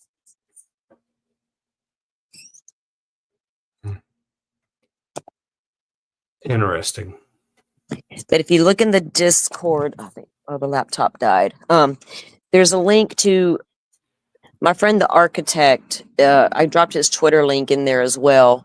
Butterfly. He's not on YouTube much, but he is active on Twitter, well, most of the time. But he did this, and I've had the link for a long time, and I asked him again this morning, but this is the link. He's going to do a Google Drive from Pullman into Moscow, going the route that the PCA says he went. And I believe he's got it pinged each time that the PCA pings things. So it's interesting to watch.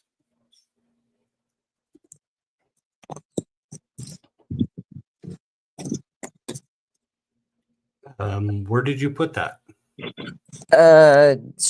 General chat, I think. Let me go see. Let me go take this stupid thing inside. Let me go get on the desktop real quick.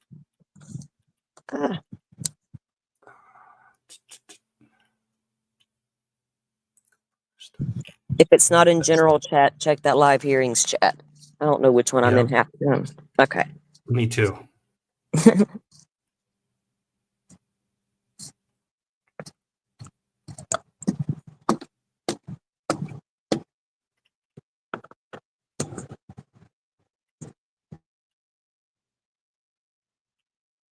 So there's Linda Lane. There's the Grub Truck.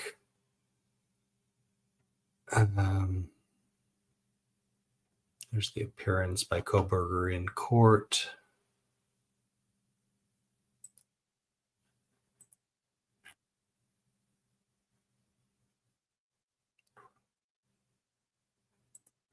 Hang with us, folks. We'll get something up here. I promise.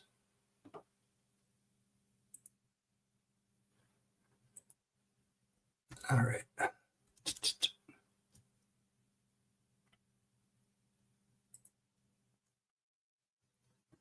All right, what are we watching on here?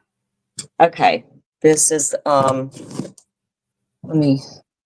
did you find what I was talking about? Yep. Okay. So this should be Butterfly threw it up there. Okay. This should be the drive from his apartments to King Road, according to the PCA. All right, here we go.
So so the first 3 passes were caught on the 1122 King Road camera Yeah.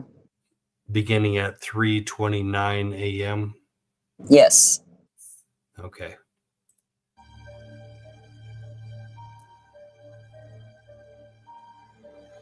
And see how it says 405 on the King and Queen Road? And then Yes. that's about what time the DoorDash was about 4-ish. And then we know at 407, 405, and 408, we see the car behind there on the leaked footage we were looking at a little while ago. Gotcha. So it enters at 405 of the first one.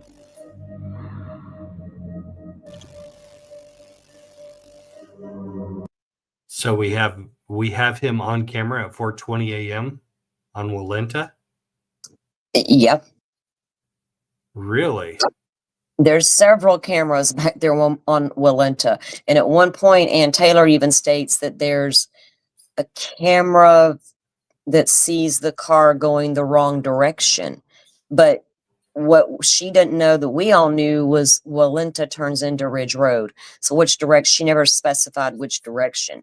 That, like, everybody's like, oh my God, that means it wasn't him, or it was a wrong car, mistaken identity. I don't know what she meant by it, but yeah, there's cameras back there that we have not. We only get to see Linda Lane because it got leaked, but there's multiple cameras that see this car all around town. Well, that's Or a car. crazy. That's crazy. The similarities to the Hoosier Harvest Store in the Delphi Richard Allen case. The similarities are crazy because Mullins was so insistent on getting Rick Allen to admit that maybe he took the country route to go to the bridge that day on February 13th, 2017. He was insistent upon it. And eventually he got him to say, yeah, well, maybe I did that day, because that is the only way that the Hoosier Harvest Store video camera lines up with, because it was a black, potentially Ford Focus, probably Ford Focus, heading westbound on County Road 300 North. So the similarities are just mind-blowing between the two cases. The only difference is, though, in this case, there's multiple video cameras that spot this alleged car. There's only one that spots Rick Allen's car. Right. And they theoretically don't have that video. Like I heard the other day that they might have taken the video at some point, but they might not have. And they just have those still shots. Well, according to Barb McDonald on Twitter, that they did get it, but 5 years later. That's what I was saying. Who the hell keeps it for 5 years? Most businesses do a 30-day record over thing. I heard that they may not even have the video. And they probably don't. I don't see how it could be around 5 years later. Honestly, no, I don't either. Not unless you're running off an old VHS system, and once you fill that tape up, you got to put another one in, and you saving them all. That's all I can think. Because most of the time, I'd get that's 2017 versus now, but a lot of these cameras nowadays will record over. Like every 30 days. No, even in 2017, I had security cameras in my house in 2017, and they would upload to the cloud, but they would write over themselves after so long. Yeah. Just like the Patrick Westfall interviews at ISP. Anyway, that's a whole other thing.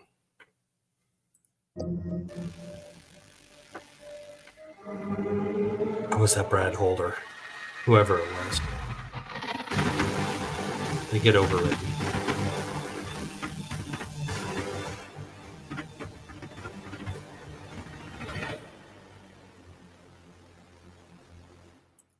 Okay, let's back up just a touch. Okay. So King Road and Queen Road. So the house is over here on the far left side, right? Mm-hmm. Yeah. And the Queen Road apartments are off the screen to the left. Yeah, they sit beside the house. Like that's the apartments that there's a at number 50 Queen Road, there's a camera, which is, I think that's what the PCA says, 50 Queen Road, that sees this car, which is going to be the corner front of the apartments. Remember the apartments we were just looking at on the Linda Lane video where he comes around and comes behind them. That's your Queen Road Apartments. There's allegedly a camera over there, apartment number 50, somewhere that can also see this car moving.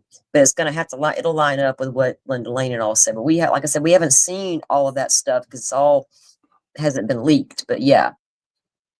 But That's where supposedly, this building right in front of us, like right in the middle of the screen, that had a camera in front of it, right? Mm-hmm. Okay.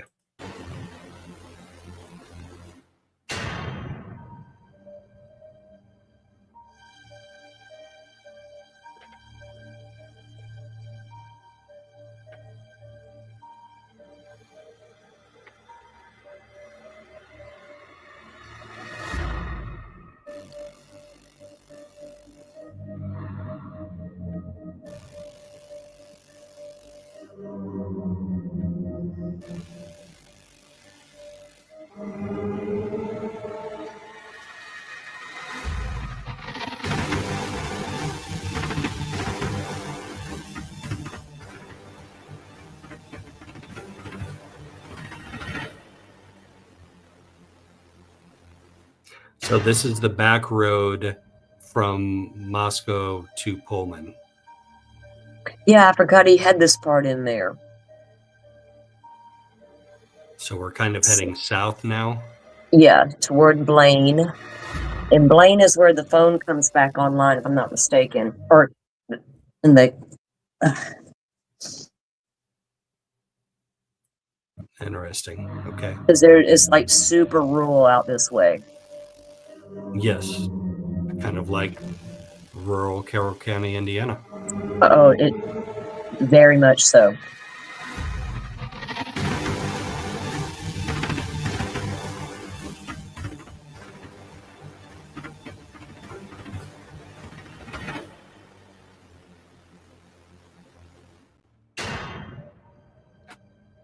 Divided 4-lane highway. I wish I could see the highway name. Wonder if It's that's 95 or 195. I can't remember which one it is. 95, I think.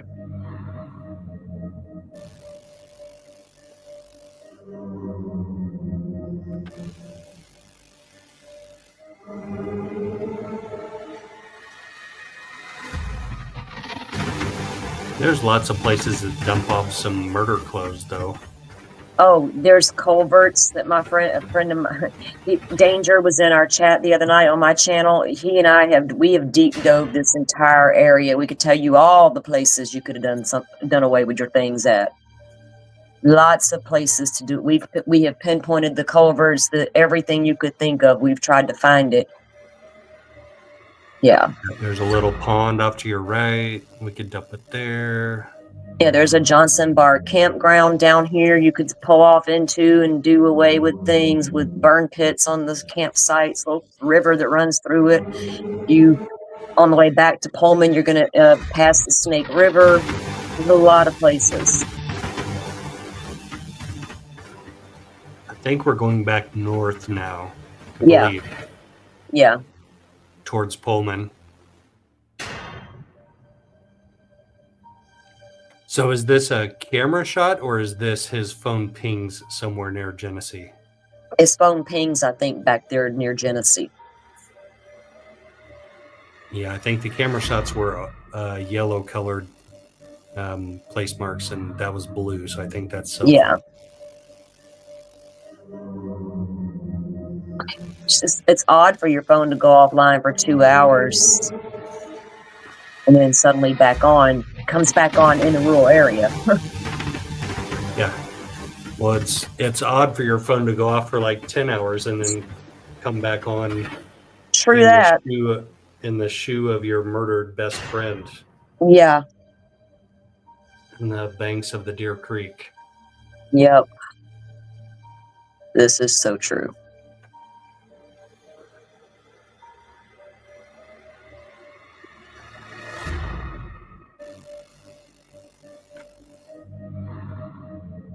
Where's he going now?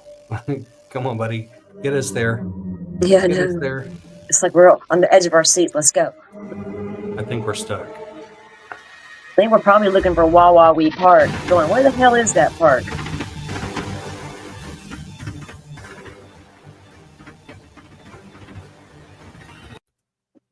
All right, there we go. Yeah. Oh, you're welcome, Jay Bird. Again, this video that we just watched was a friend of mine put that together a long time ago. His name he goes by The Architect on X and on YouTube.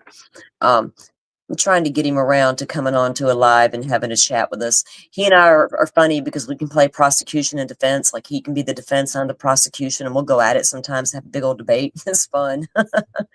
I love somebody who can debate with me without getting pissed. Because I'm open as long as you be open. I'm just looking at chat real quick. Yep.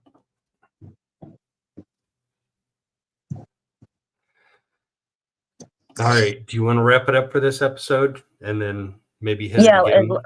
Let's see. Tomorrow's Monday. I'm going to be home all day. I will probably schedule a live for tomorrow, and maybe we'll start doing the PCA read. Because I don't think there's, a lot of people who don't have it and haven't seen it or haven't read it. And I haven't read it in a long time, and I need to get a refresher on a couple of things in there that I wanted to look at as well. And we can put together some more material to go into the next step of the show.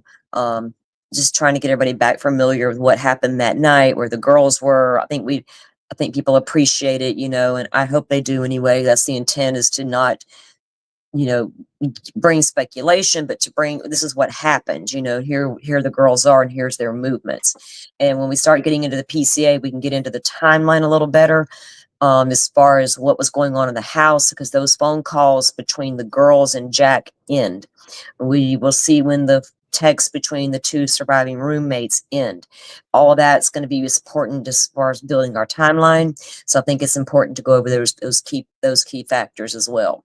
So I don't know what your schedule is like tomorrow, Joe, if you're super busy all day, or that we can maybe get up and try to schedule a time to get us the next show out.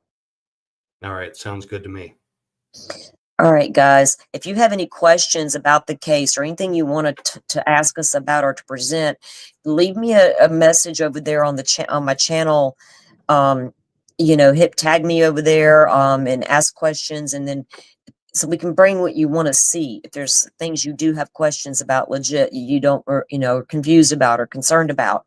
Because like I said, I've heard it all, and I'm willing to talk about all of it. I just, and if it's been brought up, I'll say, yeah, that was brought up, but we've never proven that, and things like that. So if you guys have any questions, like I said, hit me or Joe up, and we'll try to address that kind of stuff as well. Because I think that's important, to bring you guys what you want to hear, and if you, Absolutely. all the things.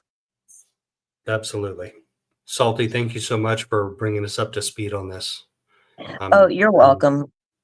Still learning more every day. Yeah, and I think there's still going to be lots I learn, and like I need to review some more of the past documents in the case as well, because they're going to be important coming up with these hearings. And so, yeah, I'll do some research tonight and put some things together as well for our next show. So again, thank you guys for coming in. I appreciate it. Y'all make sure you hit the like button. Thanks, chat. Thanks, everybody, for dropping in. Butterfly, thank you so much. I appreciate you more than you can Yes, know. ma'am. I know. And she even jumped in while she was still grocery shopping. I hit her. I was just like, I'm shopping, but I'm on it. I'm like, oh, man, you're so awesome. She's always on it. She's always on it. I know. Right. She really is. We couldn't do it without her. So I appreciate it. Again, have a great day, chat. And we'll schedule up something for tomorrow evening or tomorrow afternoon. Get back at it. Thank you. Peace out, everybody. Be well. Stay safe. Bye.